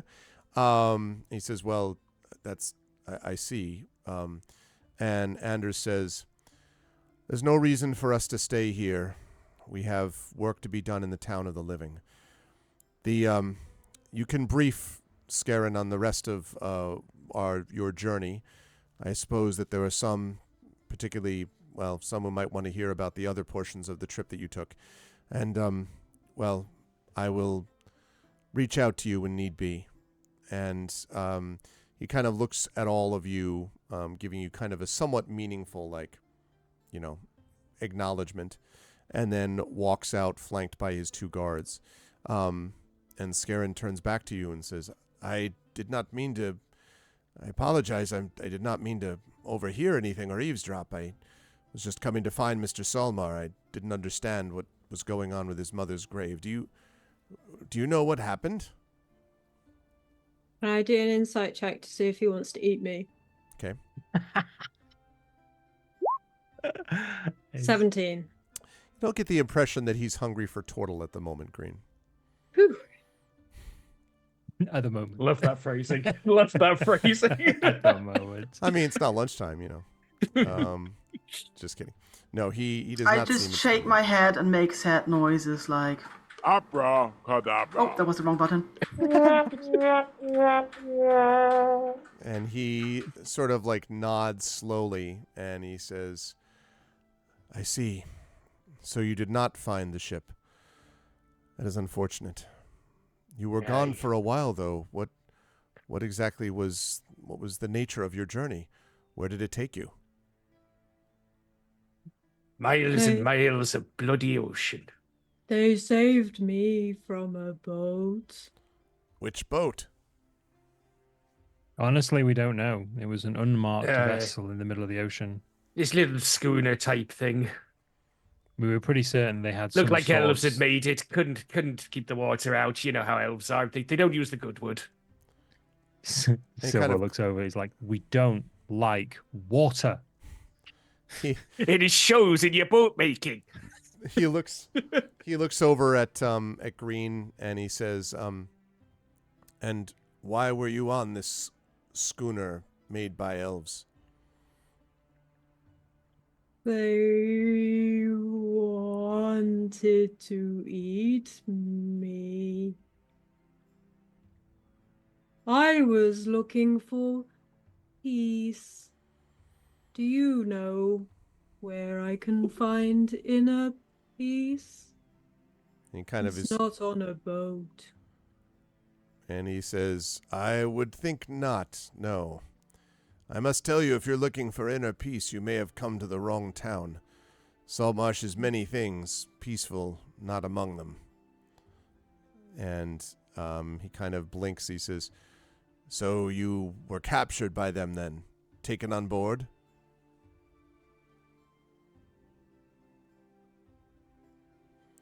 Fixes you with these like piercing gray eyes, Green. Green looks over at the others for help. He's So, really not a liar. This is Scarron Wave Chaser, the butler? Yes. The butler? Remember, Scarron Wave Chaser is the one who hired you in the first place way back, Yes. and has been kind of around. Hey, we got yeah. paid for that though. Yeah. He Contract just closed. followed us here? The butler? Well, he. I thought it was another council member the whole time, but no, it's the Wave Chaser was the butler. Yeah, but remember again, that's true, but he's more than a butler, right? Like he's He's a sort gentleman's of, gentleman. He's kind of Solmore's one of his lead kind of advisors, I think might be the way to describe it. So, in fairness, it's not like randomly the butler said, "I'm going to stop buttling and go off to the graveyard." Yeah, still we're gonna be quizzed by the butler now. After his boss already quizzed us. That's fair. The boss just quizzed us, now the butler And- is quizzing us. I don't trust this. Anders was plenty satisfied with our explanation. I'm sure he can fill you in on all the relevant details. Well, all right then. Well, then I must thank you, I suppose, on Mr. Salmar's behalf. He's been quite occupied as of late. You might have noticed yourself. Many things on his mind, not least the preparation of this town. And now there's more of work like that to be done, I'm afraid. But who knows? Perhaps there will be other opportunities to assert ourselves relative to the other political factions. At least one might hope so. Well, and he kind of looks at the guards and says, I suppose we should be on our way. If... Can I, sorry, now that I'm suspicious of the butler, can I do, even though Anders isn't around anymore, can I do a medicine check, thinking back of his state when we first saw him, to think, was he like, did it seem like he was being poisoned? So, thinking back to Anders specifically. Yeah. Or would that be something I'd really need to like be with I him think you'd need to be with Anders to see it. Yeah. But again, like, as I mentioned, his relief, in quotes, from what you did seemed to be above just the, thanks for fixing my head cold. You know what I mean? Like, your spell did some seriously good work, apparently. Is Anders still here? Anders is not. No, Anders is left and has gone back to the townhouse. He said So he it's was just with his Scarron two and the guards. two guards. No, the two guards have gone with Anders. So Okay. it's just you and Scarron at the moment. Okay. Are we sort of moving out? Are we moving him out of the sort of the graveyard area? You Or could sort be of walking. You know, so what I'm going to do, and I know Green might not appreciate this, is I'm going to put my arm around Green and look at Scarron and go, if you don't mind, we really must get our friends some counsel. They've been through a bit of a traumatic experience. So Can I clean your pool? Anders kind of like raises an eyebrow. Our pool. In your I wouldn't worry. house? I Can wouldn't I worry too clean much. your kitchen? we have Poor thing, seasickness. Ser- Seasickness is servants. I terrible. want to come inside the house and clean your kitchen, please. Terrible seasickness and very traumatic experiences. It's best you be on your way, Mr. Wave Chaser, and we'll take care of everything here. Well, and he sort of nods and says, "Well, all right. Yes. Well, very well." And he kind of sort of nods and then I wouldn't say like runs away, but strides away at a good pace. The second he turns around, I just want to say, and please look after Mr. Saltmarsh as well. He didn't seem too well earlier, so I hope his health improves. I will do so. Yes. Thank you for your advice. Let me know if you need a cleaner. And he kind of nods at you mutely and then turns and strides away down the road. Okay, leaving the four of you, plus Brian, who seems to be looking off into the distance. I had a quick Right, question. you could have told us about him coming up behind us. I had a good question about that. What was Brian's vision in the crystal ball? Can anybody remember it? I've got a note, but I can't. On I didn't an want to. island. I didn't want to prompt. No, the skeleton was my vision, which I did share. I just can't remember if the other vision was actually shared or not, so I didn't want to prompt because that'd be metagaming a bit. Okay. I think Brian. If no one else can remember it, then I'm pretty sure. I'm pretty sure Brian shared. Okay. Yeah, I remember someone in a red cloak. Yeah, right. Okay. Yeah. Right. That's the note I've got. So Okay. we'll assume that was shared. Someone in a red cloak. Okay, cool. With the note So that was possibly Scarron Wave Chasers because they seemed similar. Right. Okay. That's what I thought. I was just like, Well, we're one for one with remember. two up in the air right now. Yeah. To be noting, sorry, Pine, just one quick thing. To note, and as a reminder, though, just to note, the Scarron's cloak does not look red at all here. No. Just letting you know. I mean, like, for whatever that means. Yeah. Could be symbolic. Sorry, Pyron, you were saying. So was that all that Brian saw, like vision of somebody who might be Wave Chaser in a red cloak, or was the person in the red cloak doing anything? Because I really don't remember. No, I think it was just someone in a big red cloak, and it looked a bit like Scarron Wave Chaser. That's what's in my head anyway. That's practically my note word for word. Yeah, pretty much okay, it. cool. Yep, you got it. Cool. So Yeah, the visions on this can be a little bit iffy. Right. Is Wave Chaser gone? Yes, Wave Chaser is now, Okay, with cool. some speed, probably marched away. Obviously, I take my hands off Question. green. Have taken my hands off green for a few seconds now. do the people on the council wear red cloaks, or is it a kink thing around here as well? Yeah, just asking. Maybe he's got ambitions. They do not wear red cloaks. Okay. You don't know that you've seen anything. I mean, again, you could do some research about this, but you're not aware of anyone around here openly wearing anything red, obviously. I mean, there probably are I'm some, aware this but- isn't Faerun, but are the Red Wizards of Thay a thing? Not in Greyhawk. No. Okay. Cool. Just making sure. Yeah. Maybe It's not he's Red Riding Hood and is gonna get eaten by the maybe. big red wolf. Maybe Maybe. it's something like that. We should warn him. Right. Quick team huddle, Brian included. All right. So Keep talking. I'm gonna turn on my light. I was like, I definitely 100% don't trust Scarron after Brian, you had your vision about him. These visions don't normally mean good things, right? And the fact that he came running after Anders, after basically his guards must have said, he went off with those adventurer types, right? Something feels real fishy here. I don't know what it is, but something feels real fishy with that. And the fact that he always seems to want to know what we're doing. And he always seems to want to know what we're up to. There's something fishy about him, and I don't like him anymore, and especially because of that vision. And I don't know if he saw the box, and I don't know if it should stay here. And I don't know how much longer the alarm will last. No. I motion towards moving the box. I think we should move it somewhere. I just don't know where. I happen to know an old abandoned mansion. Is it Just put- still just put- abandoned though? we Is it can- still abandoned? Shall we could go hang check it out the? Shall we go check if the mansion's still despawned? We've leveled up a bit since then. Let's just hope that the enemies don't level with us. We could hang it in the well. The well Hang full it of in snakes.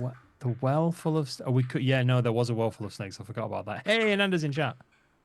Inanna! Hey, Nanda. Hey, Nanda. Then Brian falls asleep again. Yeah, fair enough. The 1,000 sleep stare. But yeah, no. After the vision from Brian, I don't. There's some. I weirdly really trust Anders, and I don't know why, but I want to keep Scarron at arm's length, if we can. And I don't think he would be able to open the box. If there's another way of opening the box as well, if you need like, and I keep looking over at Morthwo here to see if he's going to be For the like, key. if he's going to be like, no, that's ridiculous. I'm like, if you need like a physical lock and a magical lock, then Anders has the physical key, which I think is kind of feels like it's in safe hands at the minute.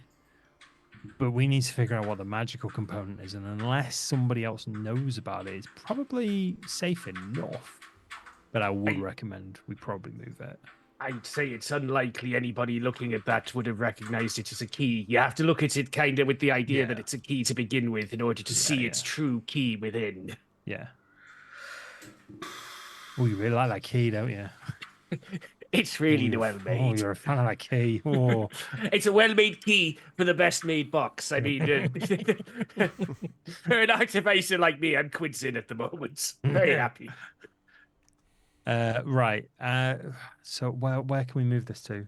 Can I go see if Craig has another hiding spot? You could ask him if you wish, sure.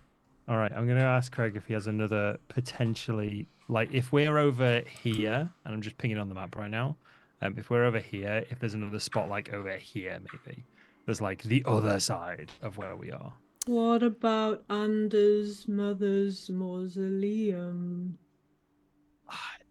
It's not a bad shout. I think it's just a little on the nose. It feels a little. We've had some angry undead already. we may not want to accidentally Yeah, I make don't some want more. to. Oh God, no! I don't want Anders' mum to come back and have a go at us. Jeez. Yeah, I'll go ask Craig, see if there's a different spot we can go it to. It might take us a little while, but if we move it, if we properly get it out, move it, recover what was there, and then see if there's a new plot, then we'll do that. Okay. I'm gonna go ask Craig. Yeah, you get the impression that Craig tells you that he can probably do that, although Craig admits that, he can't, it sort of explains gruffly that he can't, dig up holes everywhere in the graveyard that aren't actually for bodies that are being put in them. I get that. And I think it's just one of these things that we now don't know. We've lost creative control over this bit of information. Do you know what I mean? And I think just if we all know, if you, me, Brian, Green, all the rest of us know where this is, but no one else knows where it is, then we're controlling this bit of information. You know how important that is to me. And with that, I slip him a gold coin as well. And Craig sort of looks down at it and says, I didn't say I wouldn't do it. That's fine. If you want me to. No. But now you do it with a smile, right? And he sort of kind of shrugs a bit and says, maybe. So, this box isn't, you couldn't get rid of it normally, huh? No, and I might need your help. You're a bit of an historian around here, I'm aware, and you've offered me several times to help you through some sort of archive or library when I needed some, what do you call it, honest work? Well, I might take you up on it if you can point me in the direction of anything relating to Albrecht the Sea Prince. Well, as to that, you might be able to look more closely into the town. And he starts kind of thinking about options, where to consider. He kind of like, sort of like, holds his chin, and says, I'm trying to think of who would have the most information about this besides me. That's part of why I'm here. Well, maybe Kaladik might know. Kelidik is, nearby the town. Normally he doesn't like people spending time near him, but he certainly knows some things. Oh, but the other one is Eleander. Yes. It's got a library even larger than the one that I have, and if anybody knows about things inside Saltmarsh, Eleander might be a good choice. If I were you, I might start there if you wanted to know something about Albrecht. But listen, Silvo, Albrecht is kind of a legendary figure in this town, and not in a good way. If you start, unraveling that thread, there will be others that will notice that it's unraveling. You better be aware for what happens whenever you find whoever's on the other end of it. I appreciate the concern. I like to think I'm just an inquisitive young man looking to broaden the horizons of his own knowledge. Wherever that may take me, that will take me. But right now, what's the harm in reading a few books, eh? I suppose. In that case, I'd go to Eleander. See what you can do. Eleander. Do I know where Eleander's is? Yes, in fact. Is it well known enough? No, but he's able to explain it to you. Okay. Down here, Okay, all the sweet. way at the southern tip of town, not that far from a place that you are quite familiar with, which is a certain Did place. most of us known get as thrown the, out of there? Yeah. Well, Yep. the empty net was a little bit further, but it's in that same ballpark. No, we snuck out. I can't remember now. I remember we've got good reason not to go back. But I can't You were really thrown out remember of one of why. those places for sure. You were Oh, thrown out Silvo's of one of definitely them. been thrown out Yeah, of those yeah, places a couple of times. Yeah. That was it. We had to bail Silvo out of a drinking debt, I think. Yeah, something like that. I have an idea where to hide the box. Yep. Wasn't there a guy who was looking for us to bring back sailor bones that were lost at sea? There was indeed. This was lost It at was- sea. It was the priest was of this lost church, at- actually. Was it? I think it was. Yeah. Wasn't it a different chapel? No, it was this chapel. It was. I thought I've it was a got different where one. is he? I've got him noted somewhere because I wrote that down. Procan, I think, is what you're looking Yeah, for. pretty certain it was this guy. Okay. I thought it was a smaller chapel or something like. Still, thought here. I'm pretty sure Waves can, by repeating the voice and everything, make this clear what they're talking about. They must have a large collection of hey. bones. Look what I just found in my notes. Eleander. We were told about him way back. Nice. So Of them, we never met. he must Sorry. have a large collection of bones, and he must store them somewhere. And I think I don't think that anybody except for us apparently would dig through a whole pile of bones to get to because they think a magic box might be in there. I'm not sure they'd agree to that. Are you proposing to cover your magic box in a bunch of sailor bones? Yes, because I'm pretty sure they're going to be opposed to slavery just like I am. You know? How are you explaining this to us? Okay, no problem. I repeat. First of all, I had a few Treasure, minutes to the think boat is about ours. The ship is ours. this. I had a few minutes to think about this. So yes. So first of all, I'm gonna repeat in the voice of the priest when we got the thing from him, like, please bring back bones of sailors that were lost at sea. Yep. So I'm on gonna board. point at the box. I'm gonna point at the church. I'm gonna make motions about a big heap, and I'm making bone clicking sounds. And then I'm gonna make the motion of pushing the box under something. Green is very freaked out by all of this. And Gruesome, also, if I like anybody then questions why he should help us, I'm gonna repeat in Ender's voice about the slaver thing, and then I'm gonna say, Freedom is the right of all sentient beings. and point at the church again. It is an idea. It is a gruesome, horrific idea. I like it, and I'm half on board. However, slight side note, we've already annoyed several skeletons in the last week. Do we want to try and annoy any more? I'm I'm- quite good at dealing with skeletons. Hey, I'm just looking around the group to see if anybody else is engaged with this. Okay. Yeah. So I just don't really have any thoughts right now on it. Yeah. Hole in the ground Yeah. or covered with bones.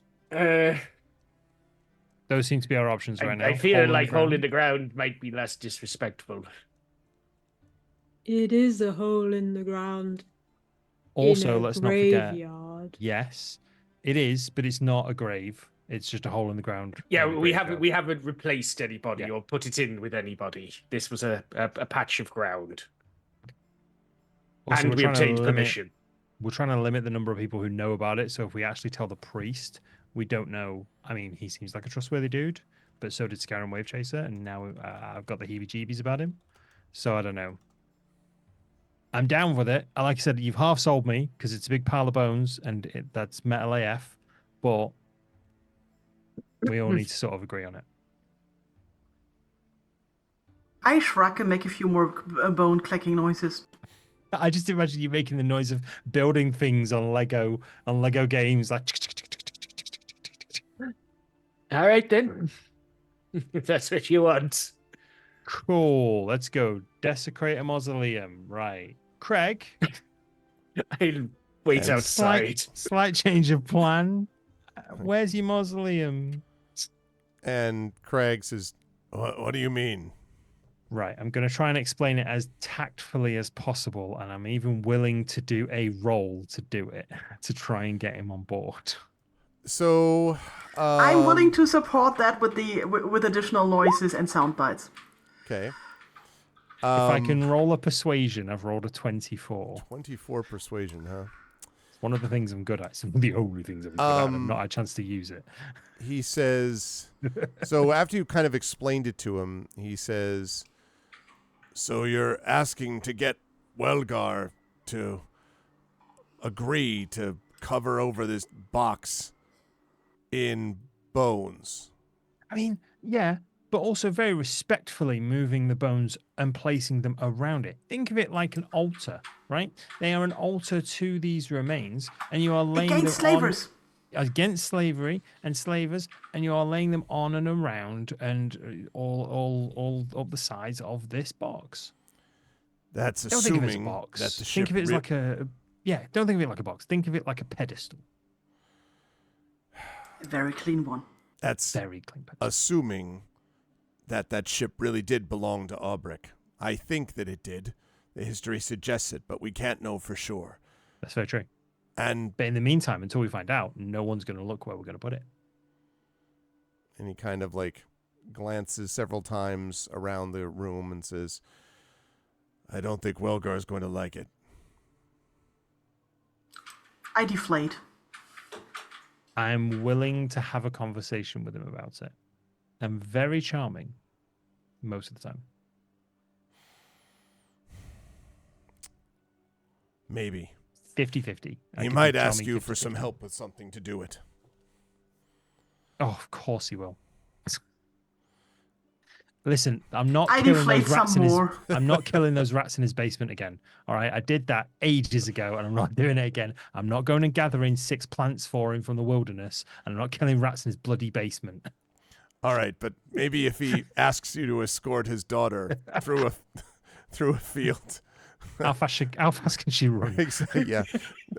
No, she goes very slowly and is aggroed by every. Okay, just kidding. He says, well, that'll be up to him. Listen, if you're going to do this, just be aware. I understand that you're going to be, as you said, respectful. But whatever this thing was, if it did belong to Aubrek, that means it's not likely to be any good to anybody, whatever they think. It might bring just as much dissension and people shouting at each other to the town as it did when he was using it or wielding it or wearing it or whatever it was that this thing actually is. So be careful that you don't keep this thing secret and end up tearing the town up over something that would have been better left beneath the waves where you found it. That's an excellent point. That's an excellent point, and something I basically said to Mr. Saltmarsh himself to say, This may not be what we think it is. Now, what I didn't tell him is that if it does turn out to be something really, really, really bad and is probably going to cause more harm than good, who else to have creative control over it than a bunch of people who could give two shakes of a Kenku's tail about politics? We may as well just dump it back in the sea. We don't care. But we hand it over to the politicians or the council or whoever, and they're going to do whatever they want with it. But if it's good, fantastic. If it's real bad, if it's the I don't know, shield of disintegrate human, like that's not a great thing to just hand over to someone. Do you know what I mean? So we just gotta make sure, but we don't know what it is unless we open it. Once we open it, we don't know what it is unless we know more about it. So we're gonna put our thinking caps on. We're gonna do it pretty sharpish. Green is looking around for like mushrooms to put on his head. He sort of like he kind of glances in your direction, and then Craig says, "All right, let me speak to Welgar then. Let me see what I can do to convince him. In the meantime, you don't want to be moving that thing around, so leave it here with me. I'll see if I can get him to get it buried beneath bones. Well," and he kind of sighs again as he realizes what he's just said. "To respectfully arrange bones around it." Thank you. Yeah, the correct usage of words is very important, especially when speaking to Olga. In the meantime, if I were you, I'd get down to Eleander and see what he has to say. Maybe you can get some information about this place. And also, and this is just me, I'm not much for politics. Neither are you, Morthwheel. But the truth is that politics are going to find us one way or the other. If news gets out about this, in fact, even the news that Anders was talking to you on his own, well, be aware that you're going to have a number of people bouncing ideas off of each other and ambitions off each other. Make sure that you're not caught in the crossfire.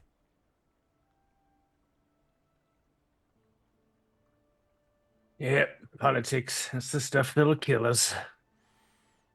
He nods. Beautiful. He nods and then nods to all of you and then heads off to speak to Welgar. Which means the four of you, plus Brian, who's still staring off into the ocean, can decide where you would like to go. And just before you make the decision, I will say welcome, everybody, to episode 443. You are watching By the Dice Roll Ghosts of Saltmarsh. It is such a blast to be back with this crew and playing this game as things heat up politically. I am going to let them talk with each other for about a minute while I run and turn the lights on in my office. This is the time of year where I start with it bright sun and I end with it very dark. So I'm going to turn on the lights. And then when I come back, they can tell me where they are headed next. So talk amongst yourselves. Right, so Green is he's convincing himself that the butler is poisoning his new best friend, who is the least likely person on the planet to eat him. And so he genuinely does want to go to the kitchen at Anders' house to look for poisons, to see if he can find the poison that is being used to poison Anders. So this spell you cast, Green, does this just get rid of poisons, or is it lots of other things as well? Poison, curse, blindness, deafness, conditions. So mainly curses and poisons. Curse, poison, condition. How is that going to work with your thing? Morthwheel sort of waves at his arm in a you know what I'm talking about kind of way. I mean, curses, and we don't know what's going on with you. Mate, I don't even know if this is a curse. I got no one. I hate to say, but it has been a bit of a blessing, to be frank. Well, I need to understand even if we exactly don't know what what. it is. No, I need to understand what are you talking about? Well, I wouldn't worry too much about that. I have a bit of a special relationship with magic that I don't quite understand yet, so we're still figuring that out as we go. We're laying the cart track as we go with that one. I think right now, if Anders is being poisoned or cursed somehow, I think maybe keeping half an eye on him just to see if his health does decline again would be a good shout. I don't know if you're going to be able to sneak into his kitchen to have a root around, but we may be able to, if we can speak to him after we know a bit more, we may be able to see him at his house. Now he kind of knows where, working in his best interest, working in his specific best interest, obviously, then, we'll have information that he specifically wants us to deliver to him. So you might be able to get close enough. And then you'll be able to see, like, is he sick again? How is he sick? Instead of just sort of, whoa, magic total cure hands, you could be like, okay, cool, what ails you, what's wrong? I understand. Shall we go to Eliandru? Well, it's either Eliander's or the pub for a quick drink, and then Eliander's. I kind of wanted to check in on Hannah as well, just to make sure she was okay. Time for a green. pint, really. I'm kind of racing against the grapevine right now. We are. If I, where's the snapping line again? Snapping line, I believe, is. I think it's here, but I want to. Oh, is it there? Wait, it may be up there. Hold on. I've got okay, 75 windows open. No, yes, it is. You're right. It's farther north. It's up there. It's farther north. Yep. That right there. Well, I have a bit of a inkling that people from my past might be targeting people from my present. So I want to know previously. I think Hannah had one of the Viper Sisters or one of the Viper Sisters agents banging on her door one night. I've been away for a little while. I want to make sure she's all right and nothing's happened. It's on the way, and I will catch you guys up at Eliander's. I know some back streets and some shortcuts that I can take, and that's mechanically. I do know some back streets and some shortcuts that I can take because of my background, which means I can cut time off my city travel, so I can meet you at Eliander's because I know it's to the south. It's a pretty obvious building as well. So, All right. Okay. I'm just tagging along, really. I need to. My next step is 8 hours in my forge when I get the chance. Yeah, fair enough. Because mechanically, I need to long rest so I can actually implement all my upgrades. Fair. So we'll go and have a conversation with Eliander as we pass this point, unless anybody has any objections to it. As we pass this point, I will go off to see Hannah, and the rest of them will work their way towards the library further south, and I will join them after I've had a conversation with Hannah. Okay. All right. So they set off that way. So I will. So if those folks could end up down here. And sorry. Is that right? Yeah, that's Eliander's. And let's see. Where's Brian? I'm gonna put you down. Yeah. Okay. And then Silvo, you are here, I believe. Yes. Right Where's at the snapping line. Ow. When you come to the doors of the snapping line, you find that the doors are locked and closed, and in fact, the windows inside are dark. Interesting. If I peer through the window, can I see anything? No. Okay. If I go around the back, is the back door open like it normally is? Both of them are locked. Okay. What if I knock on the back door? You can do that. And when you toof, toof, toof, toof, just no response. Okay. I don't have a spare key, so I'm going to try and pick the lock. Okay. With my thieves' tools. Okay, go ahead and do that. Which I think is just me clicking that. 21. Okay. Yeah, that should be enough. As it clicks and the door, you hear someone behind you. Oh, you decided you want to get in. There's no reason to. The place is closed for right now. She's away.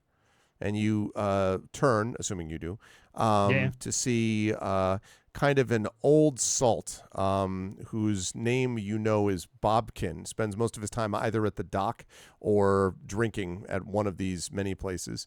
There's probably not enough pubs in here. There's only like 2, maybe 3 for what you would call a pub crawl.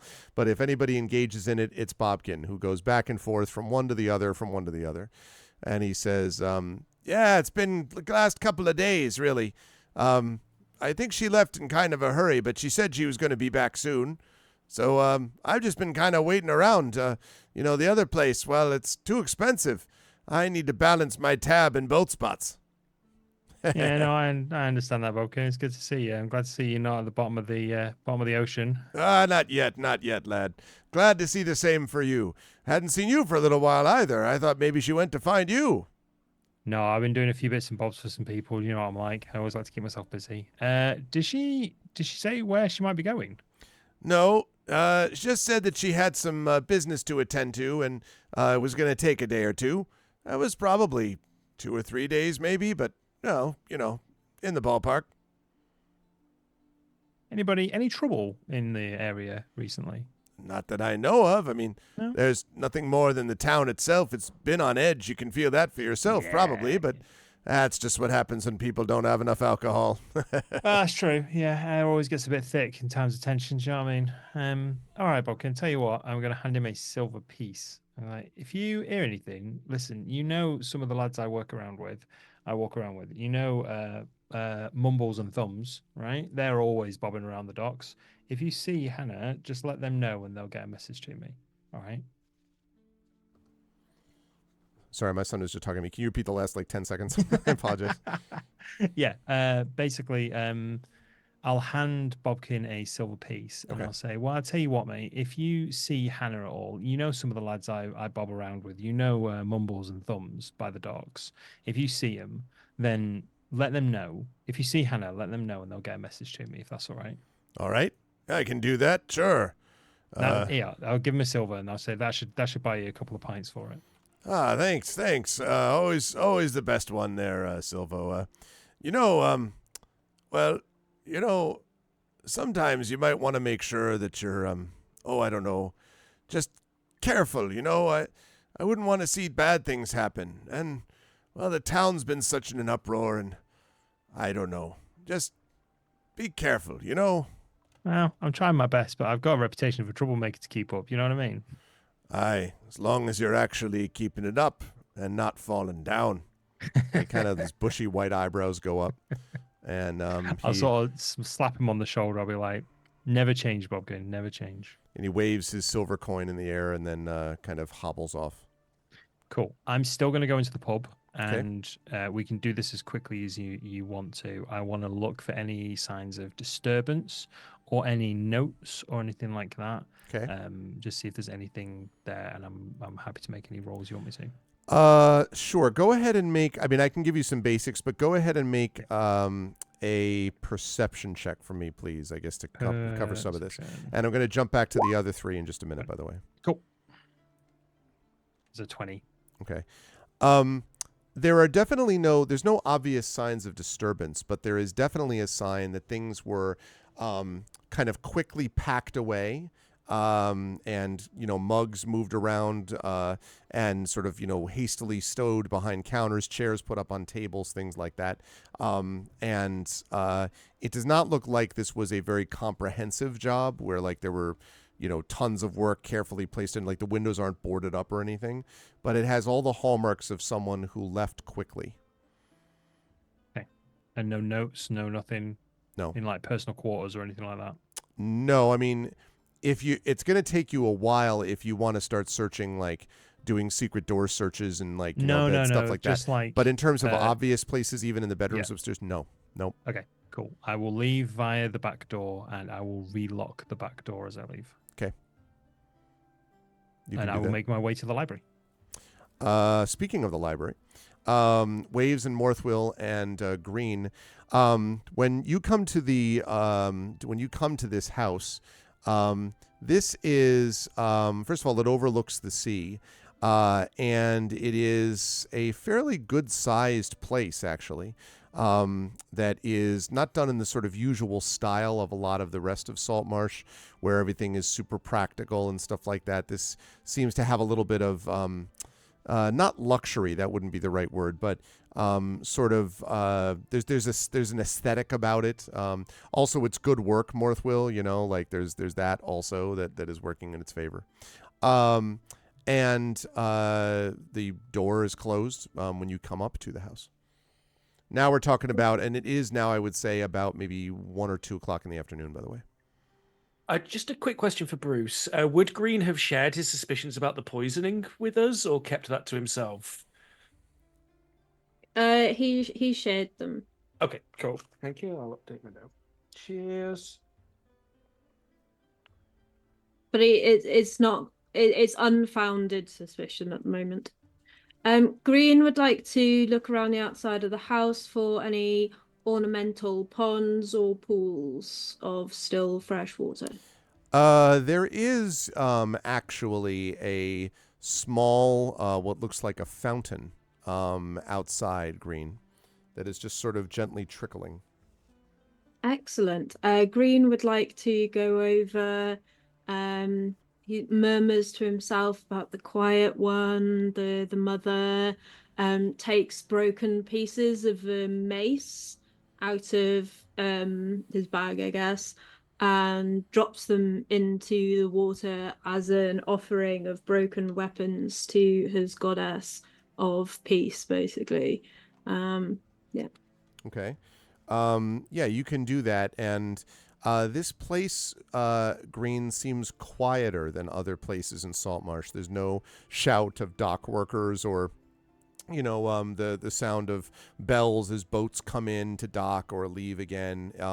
It seems fairly quiet. So when you do all this, there's just sort of the kind of the gentle sound of the coin, in the water and so on. Fairly quiet around here.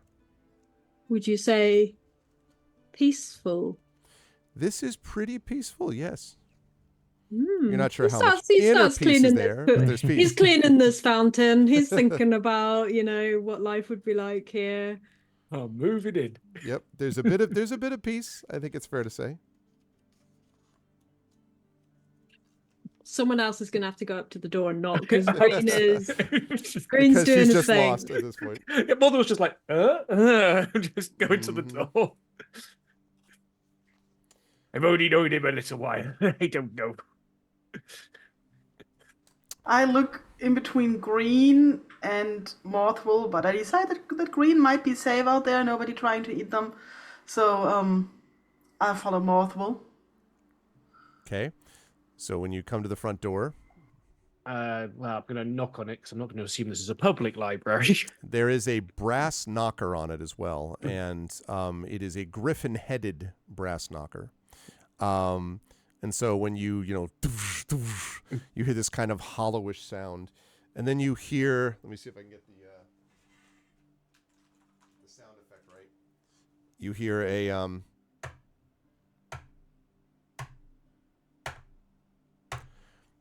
the sound of something wooden hitting the floor and drawing closer to the door. And soon there's a, and the bar is something clearly like a wooden bar. Something is drawn from the other side, and the door opens, and you were looking at someone that Morthwill you're rather familiar with. This is a large man that you were looking at, probably mid 6 feet, if you had to guess, somewhat burly, with mostly white hair and a white beard. But what you notice the most about him is that he has one of his legs from the knee down is on a finely carved wooden peg. This is Eleander Fireborn, and Morthwill, Silvo, you probably haven't even met this guy, I would guess, but Morthwill, and Waves, you and Brian would not have, and certainly not Green. But Morthwill, that Eleander Fireborn fought in the Royal Army of Kaeland. If you were looking at remember we talked about the different factions, including the Loyalists. This dude is absolutely a Loyalist. This is someone who would believe in the king, for whom he originally fought. He suffered a tremendous injury to his leg when he was battling an owlbear.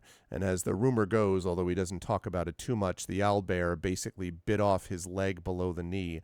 And it was after that, according to legend, that Eleander broke the neck of the owlbear and killed him. So he was quite something back in the day.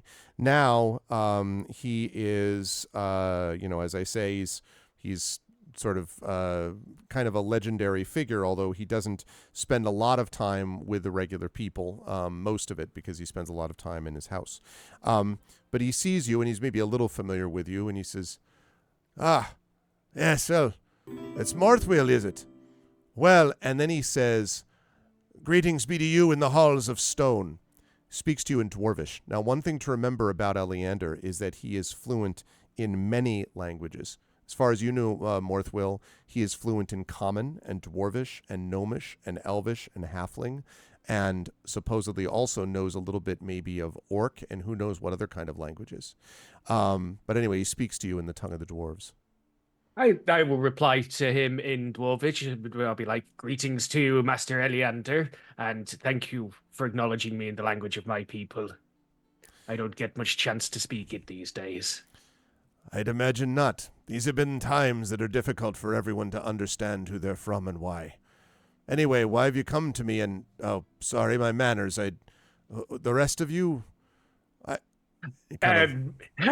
gesture to Waves because Green has disappeared into the garden and not come back yet. Yeah, because you do hear this. It's like Green is like cleaning out the fountain. I go, "This is my companion," and I just sort of look. Their name is. I nod my head slightly and say my name. And he says, "Ah, interesting. It's been a while since I've been honored enough to have a Kenku within my home. Waves crashing against the rocks of your ocean home, I believe." Now, Waves, this is the first non-Kenku that you can remember, I would guess, who got your name pretty close to right. Like, without being like, "Oh, waves, rock waves, crashing things," like, you know. And he nods and says, "It's a pleasure. And who's this? Oh, wait." And he says, "I think I know you." And he says to Silvo, "I've seen you down at some of the taverns, and I might have seen you at the docks, and maybe..." Yes, guilty as charged. Lovable rogue, Silvo Janus Betulus at your service. Well, I wonder how your employers are these days. Well, I currently wouldn't know. We have recently parted ways. That's interesting. And he kind of One nods. word for it. And he says, and this one, looking at the far distant brine, kind of staring off into space. "Why is she so quiet? Why doesn't she say anything?" No, just kidding. Brian the Bloodthirsty. She hit her head quite hard on the journey over, so she's just sort of sleeping it off. I see. All right, well, at least she's doing it with all of you in company, I suppose. And She'll sign any contract you want. Yes. and he kind of looks down. He says, he squints his eyes. "Who is there? Someone in my fountain?" What? You all see Green down there scrubbing away. I'm just going to look at the others to see if they think this is normal. That'd be Green, who we recently rescued from a very traumatic experience, and I think it might have had a bit of an effect on them. But they like the clean. That's all we got so far. And he kind of nods slowly. He says, "Okay. Well, what can I do for you then?" Well, I believe we were hoping to access your library as we have a bit of research that needs doing. And, well, normally with any kind of advanced research, yours is usually the library that people are referred to. As if anybody cares about research these days. But I suppose, yes, I have some books I suppose you're welcome to look at if you're careful with them. Are they going to do that all day? Kind of pointing still at Green. Well, they seem quite happy with it. So at the minute, I think I'd just let them carry on until they're finished. I think they find cleaning calming. They seem to do it a lot. I think it gives them some level of inner peace, which is what they seem to be looking for. So inner peace. Well, there's worse to be found than that, I suppose. At least they're not running around trying to arm wrestle everyone. He nods. All right, come in. Let's see what I can do for you. Knowledge is always worth sharing. Morthal makes sure he cleans his boots before going in. This is a fancy house. I Oh, just do them the same boots as are Morphle. already. Oh, good point. spotless. Yeah. Yeah, you go to clean your boots, they're like sparkling. You wipe your boots on the mat, and the mat is clean. Yeah. Yeah. Green just in the background just says, "Thank you." Yeah. So, so inside, and I do have a question, Green. Are you going to stay out with the fountain the whole time? I just want to make sure I know what your plans are. He's got like no stakes in anything that's going on. He's gonna clean the fountain and follow these people around and heal anyone he meets and look for inner peace at the moment. I see. Okay. So with Green happily cleaning the fountain outside, the three of you, because Silva wasn't quite there yet. Oh, actually, wait. I did say that Silva was there. I would have assumed Silva would have shown up probably because you weren't there for long. Just as the introductions are happening. So the four of you then, Waves and Morthwell and Silva and Brian, go in. It is the case that Eleander's home is a very strange combination of things. On the one hand, if you were looking at just one side of it, you would assume you were at a sort of old gladiators or old warriors kind of home. There's suits of armor in several places, all of which, several have dents in them and things like that. There are a number of swords and battle axes that are hung in various stands on the walls. There are also the heads of several creatures. There is one impossibly twisted owlbear head that is mounted on a plaque, and it does make you wonder a little bit about the legend that you had known about him, but who knows if it's true or not. But then there are also, on the other side, there are several bookshelves that lead to a set of stairs going up to the second floor. And there are a number of books on these bookshelves, and there's almost an older kind of, I don't want to say musty because it's going to make it sound, but like there's a sense of age, I guess, about that side of the place. And it very much looks like if you look to the right, you're looking at a warrior. If you look to the left, you're looking at a sage. And there is, of course, table and chairs. There is a fire, although at the moment it's very low and looks like it maybe has been going for several hours and hasn't been tended recently. And there are some parchments and scrolls and so on the table in front of the fire, and a mug. And as Eleander comes in, sort of hobbling along, he says, can I offer you anything to drink? I probably have something which is, of course, I have water or something a bit stronger if you prefer. I'll take an ale if Cup you of got tea? one. Let's see. Ale I certainly have. Tea? Well, perhaps not. I do have a kind of, it's an unusual thing. I don't know if this will be of interest to you, but, well, you see, it's tea with a twist. It's tea, and then there's been ice added to it. And also, and he kind of winks at you, there's kind of a kick, too. A little bit of extra nourishment, let's say.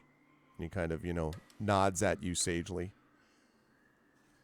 Yeah, I'm not interested. Okay. He hands out the drinks to everybody. Yours, Waves, tastes kind of like an iced tea. And then you're like, oh, this is cool, because there's this like alcoholic burn at the back of your neck where you're like, it's like a kick like a mule type of thing. And he says, that's the twist right there. As you can see. I make slight bagpipe noises.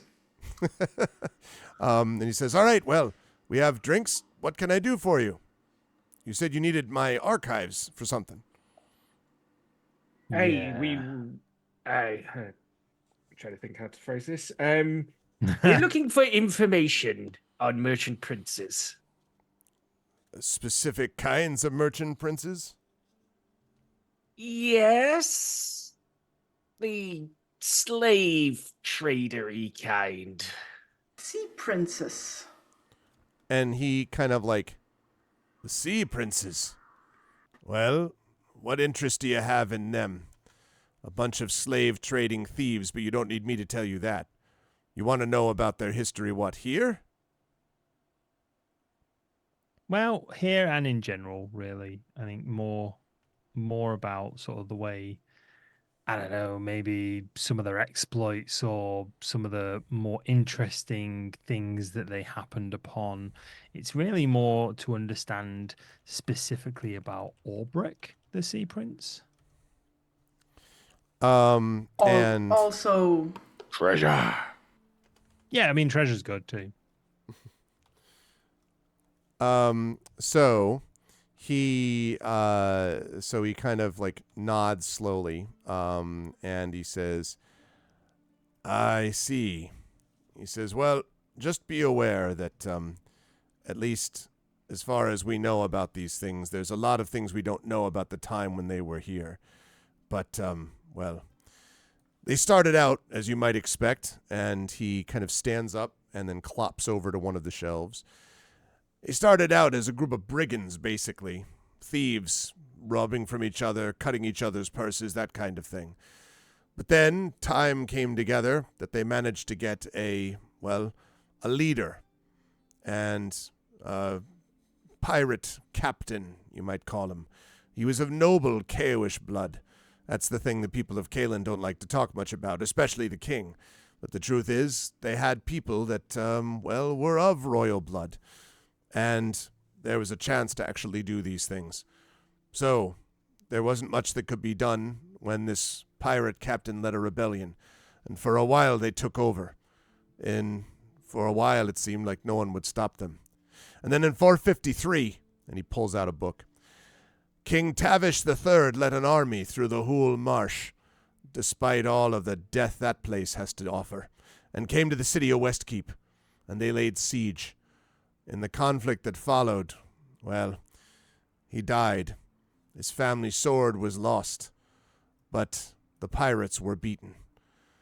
The ones that were left over, the ones who managed to escape, decided they had had enough of being brigands. Either they were going to be rulers or they'd be damned. So they settled down and decided they would become princes. And he brings over the book, and he opens up the book to a page. And I'm going to see if I can show you let's see if I can get you I'm going to show you a picture that we have there. Our little history lesson. Bear with me for 1 second, chat. He's furiously making some notes for Ananda. Does whatever.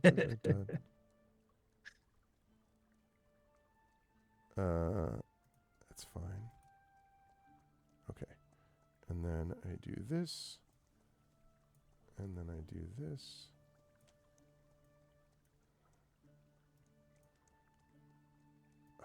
Okay, sorry. It's not cooperating, capturing. Okay, there we go. And then there's that. And then we do that. Okay.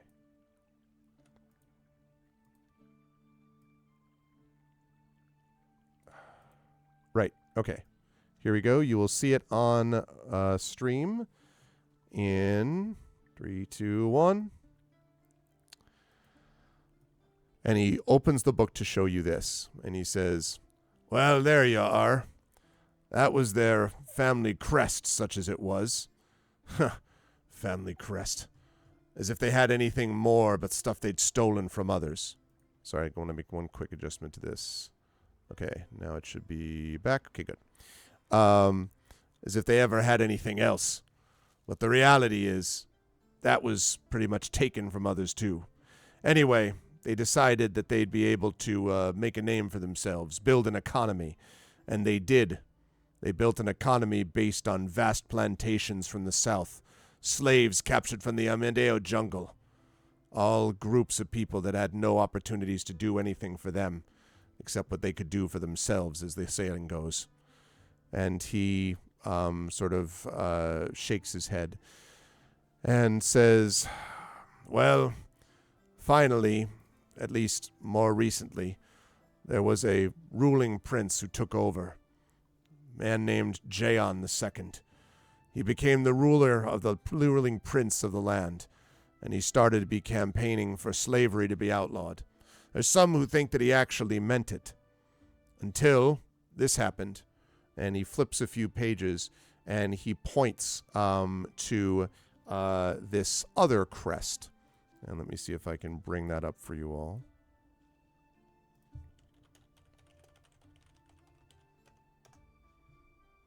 Yep. Okay. Where's my crest at? Ah, lovely. Okay. And there's that. And I will bring over that, and then I will studio mode capture this. Carry the 1. Okay. Remove that and add this. Okay. So he flips it open to show you. Also, this is going to be on roll 20. Bear with me for just a second.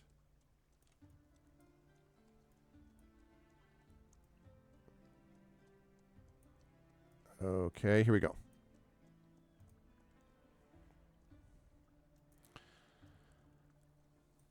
Aye, that was them. The great and hidden empire of the Scarlet Brotherhood, or so they call it. A nation located in the southeastern Flanaess.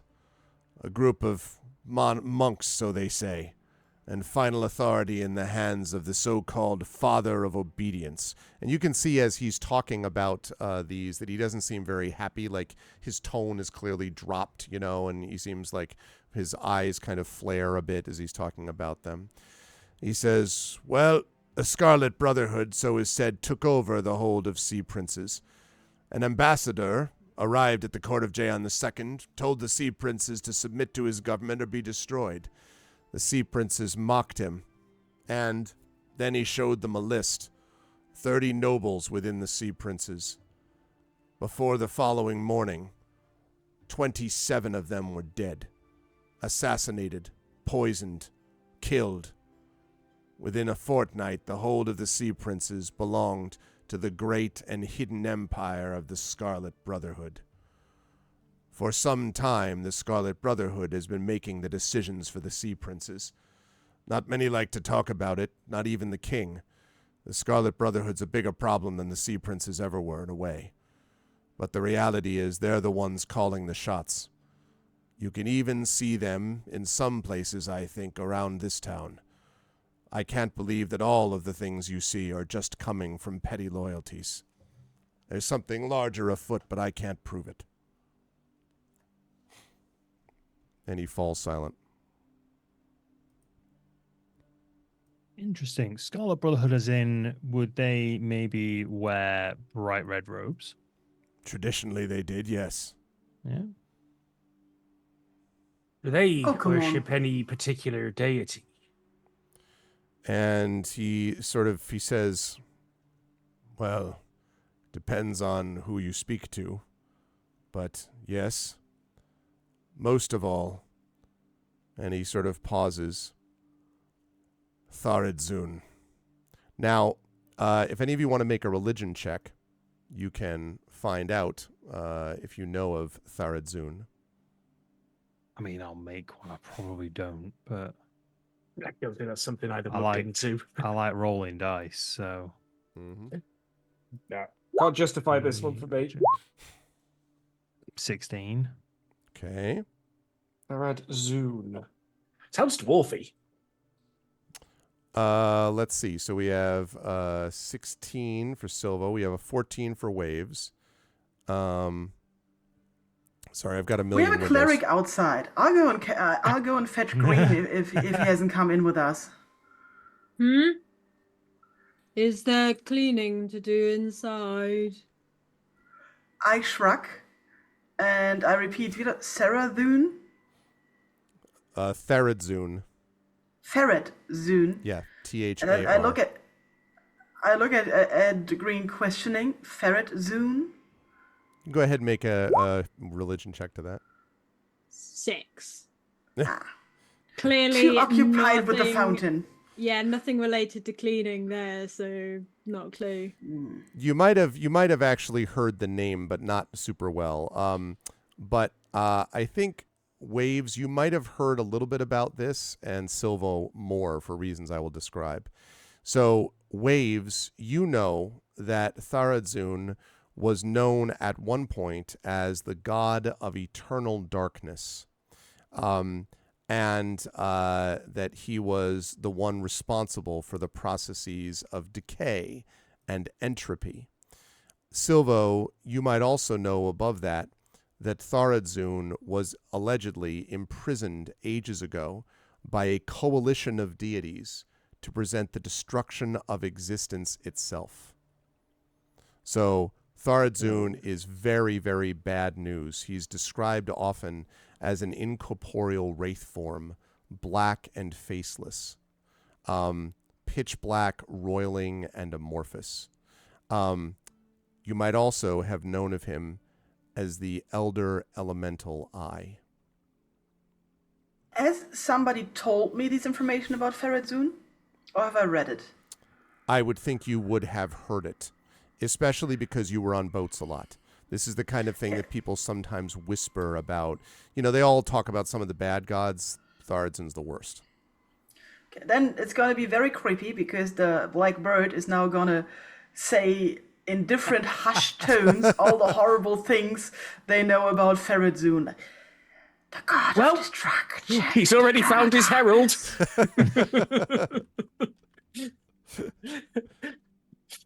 How long till the Kenku just starts going, you're all going to die down here?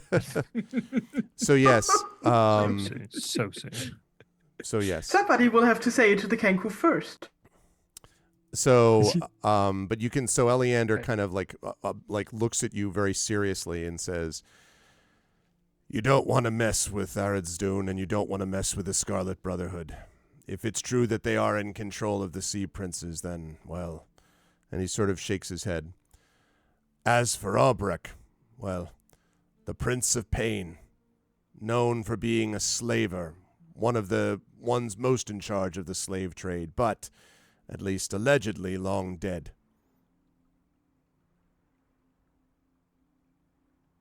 Hey. Well, we're hoping for more information on him ourselves. But particularly, did he maybe have any quirks he was known for? Maybe in how he maybe liked to ensure his takings were kept safe? Anything like that could be a particular note to us. Well, like all of the princes, he was always paranoid that his materials, his treasures would be found. So he did what most of them do, travel to various islands, bury them in different places. Sometimes people say he would, because of his power, he was well known to have connections with a lot of these people, including the Brotherhood, perhaps even make them put on different planes. I don't know about all that. The books don't truly say. But you know, though, it's funny you mention it because, and he kind of thinks, and then he gets up and he heads over to the wall, and against the wall he has a map of what looks like the coast. Not unlike, I'm not going to move it over there, but that map of Greyhawk that I've showed you many times. And he sort of like, you know, looks at it intently, and then he kind of snatches it off the wall, and you hear this kind of rip, like as the sort of corners tear. And he comes out, doesn't seem to notice, and he puts it down on the table in front of you. It's not a very big table, so it sort of drapes over the edges. And he says, "This," and he points. Oh, thank you. Yes, exactly. And he points at that painting and says, "This amazing thing." That's right. I've got that back there right now, I believe. So he points at this one area, and he says, "Do you know anything about this place?" And what he's pointing at is what looks like all the world for like a rocky island, but underneath it are the words are written Abbey Isle, Abbey Isle. I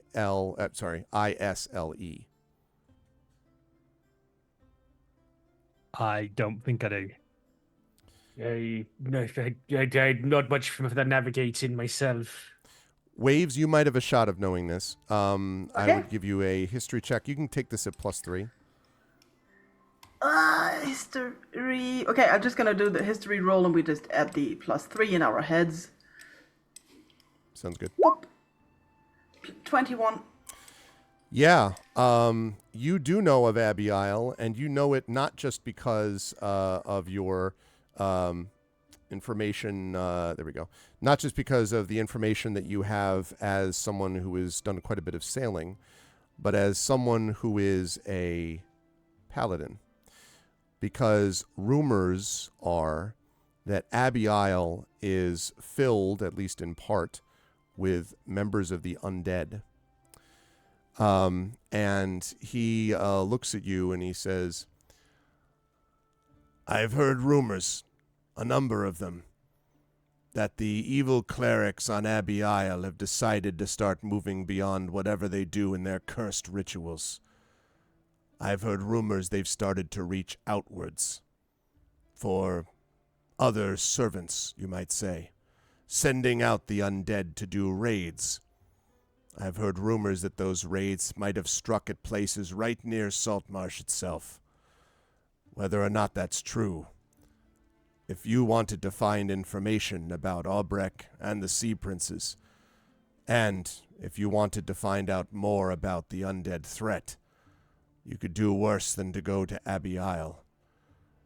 It is the place where any seaborne invasion would be likely to pass.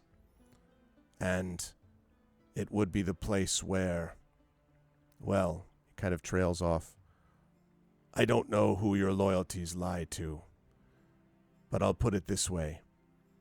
Saltmarsh glitters like a jewel, and there are people who want the jewel.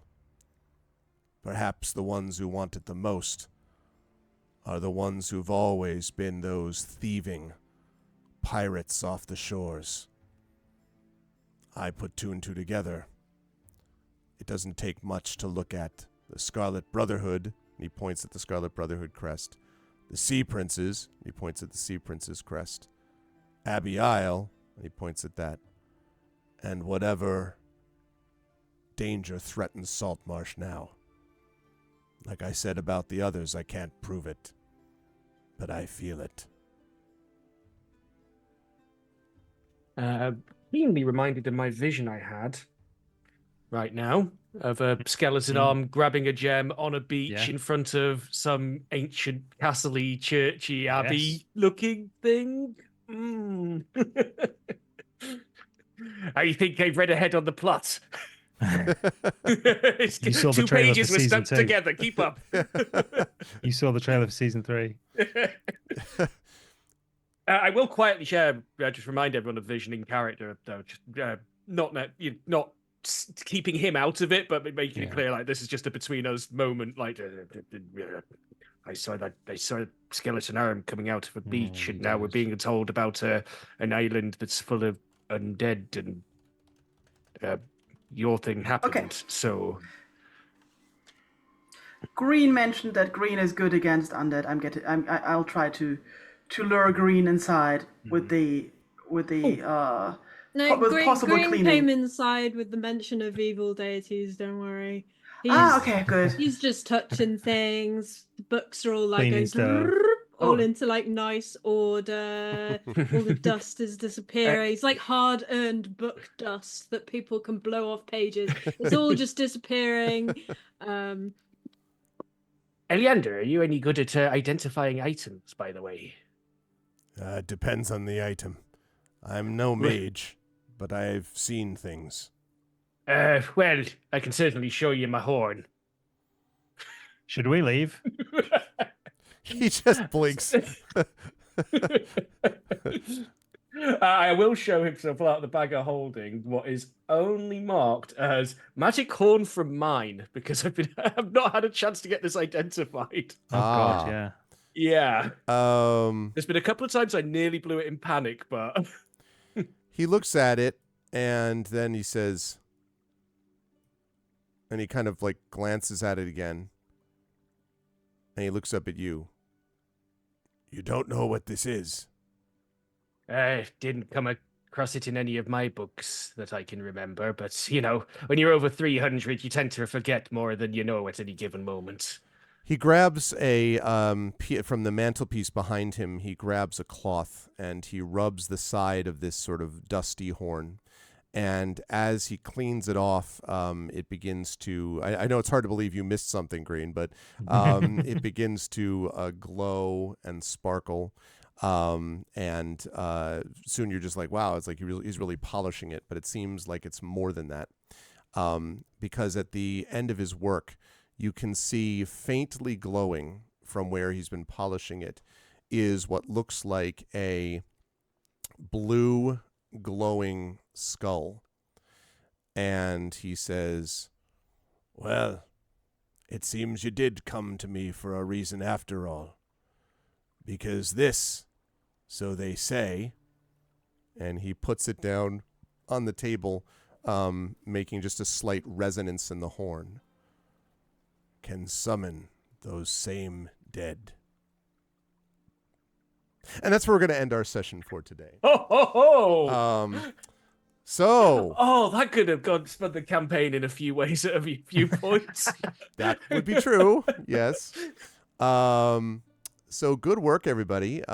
We had some good information gathering that we needed to do today, and I think managed to do some of that and actually got some information about other things, the secret unknown history of the town, et cetera, et cetera. But good work. I am excited to see what happens when these folks do this. Are they going to head to Abbey Isle? Are they going to address that? And what of Manistrad and the Dwarven Mines? And what about what's going on with Scarin and all these things? These are all things the party will have to decide. So I will start with the person on the far right. Bruce, I continue to be delighted by Green. But I am very excited as well to find out what happens because, of course, Green is not just a living vacuum, but also is interested in the battling of evil deities and things like that. And I am very curious to see how Green is going to address all of those things in the end. How did you feel about today? Where will the lovely folks find you next, Bruce?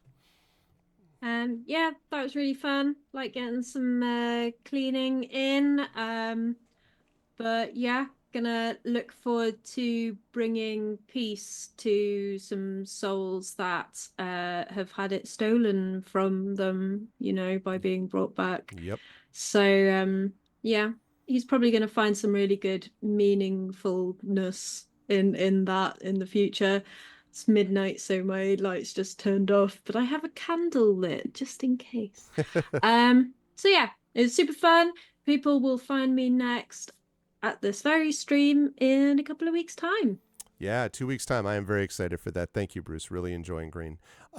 Brian is, of course, played usually by Ananda. We hope to have Ananda back in 2 weeks. We think so. In the meantime, feel better, Ananda, and we will have you back either in 2 weeks or next month. But you should follow Ananda and watch when she streams, both here on GOG and on her own channel. Moving right along to Mike.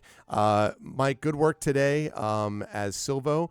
Silvo got a chance to speak to some people and also got some, I think I'm very curious, too, to see what Silva's going to feel about with the snapping lines suddenly being locked and closed and what that all means and why all of a sudden Hannah seems to have departed in some haste. I am curious to see how Silva's going to feel about that. And then, evil creatures from the deep are things that Silva's already had to deal with. So how are you feeling about things with today's session? Where will the fine folks find you next?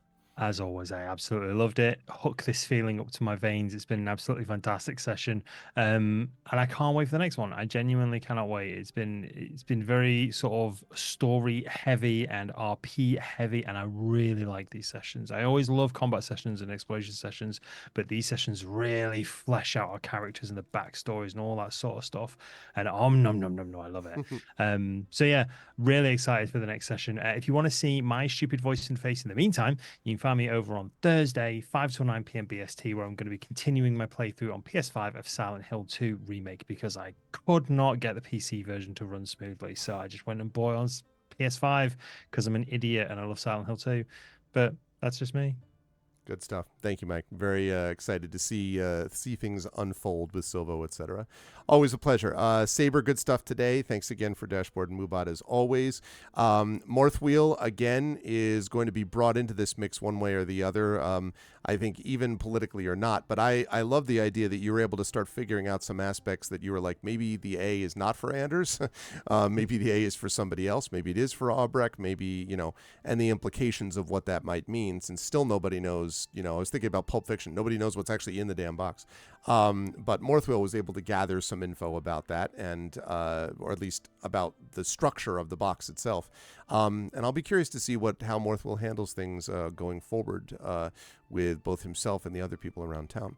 How'd you feel about today? Where will the fine folks find you next? Well, I thought I knew how I feel until getting that whole identified right at the last second. Yeah. Oh boy. Okay. So yeah, but lots of cool investigation. I had so many questions I've been sitting on for ages. Like, I want to call this stuff. I was waiting for you to pull something out that wasn't good. Like this gem from the 3rd floor. I would be like, oh god, let me go find we it. picked that up in the mine. We sort of ran away from the mine straight off to the ship. We've just got back from literally the first chance I've had to. Yeah. Because I failed to identify anything except yes, it's magical. Yep. So yeah, now you know. It's been a lot of fun. Green's been very, very funny, and also I think we may have sequence broken something along the lines there with the OCD restoration, which I thought was just brilliantly hilarious. Like an OCD touch that suddenly, wait, no, that's actually done something significant. It was pretty funny. I was like, all right. But then it's like, but we wouldn't know that yet. But anyway, I will be back here tomorrow. I'm going to be playing some Theme Hospital because that's on sale at the moment. And funny enough, I'll be back on my channel after that playing Silent Hill 2 remake as well.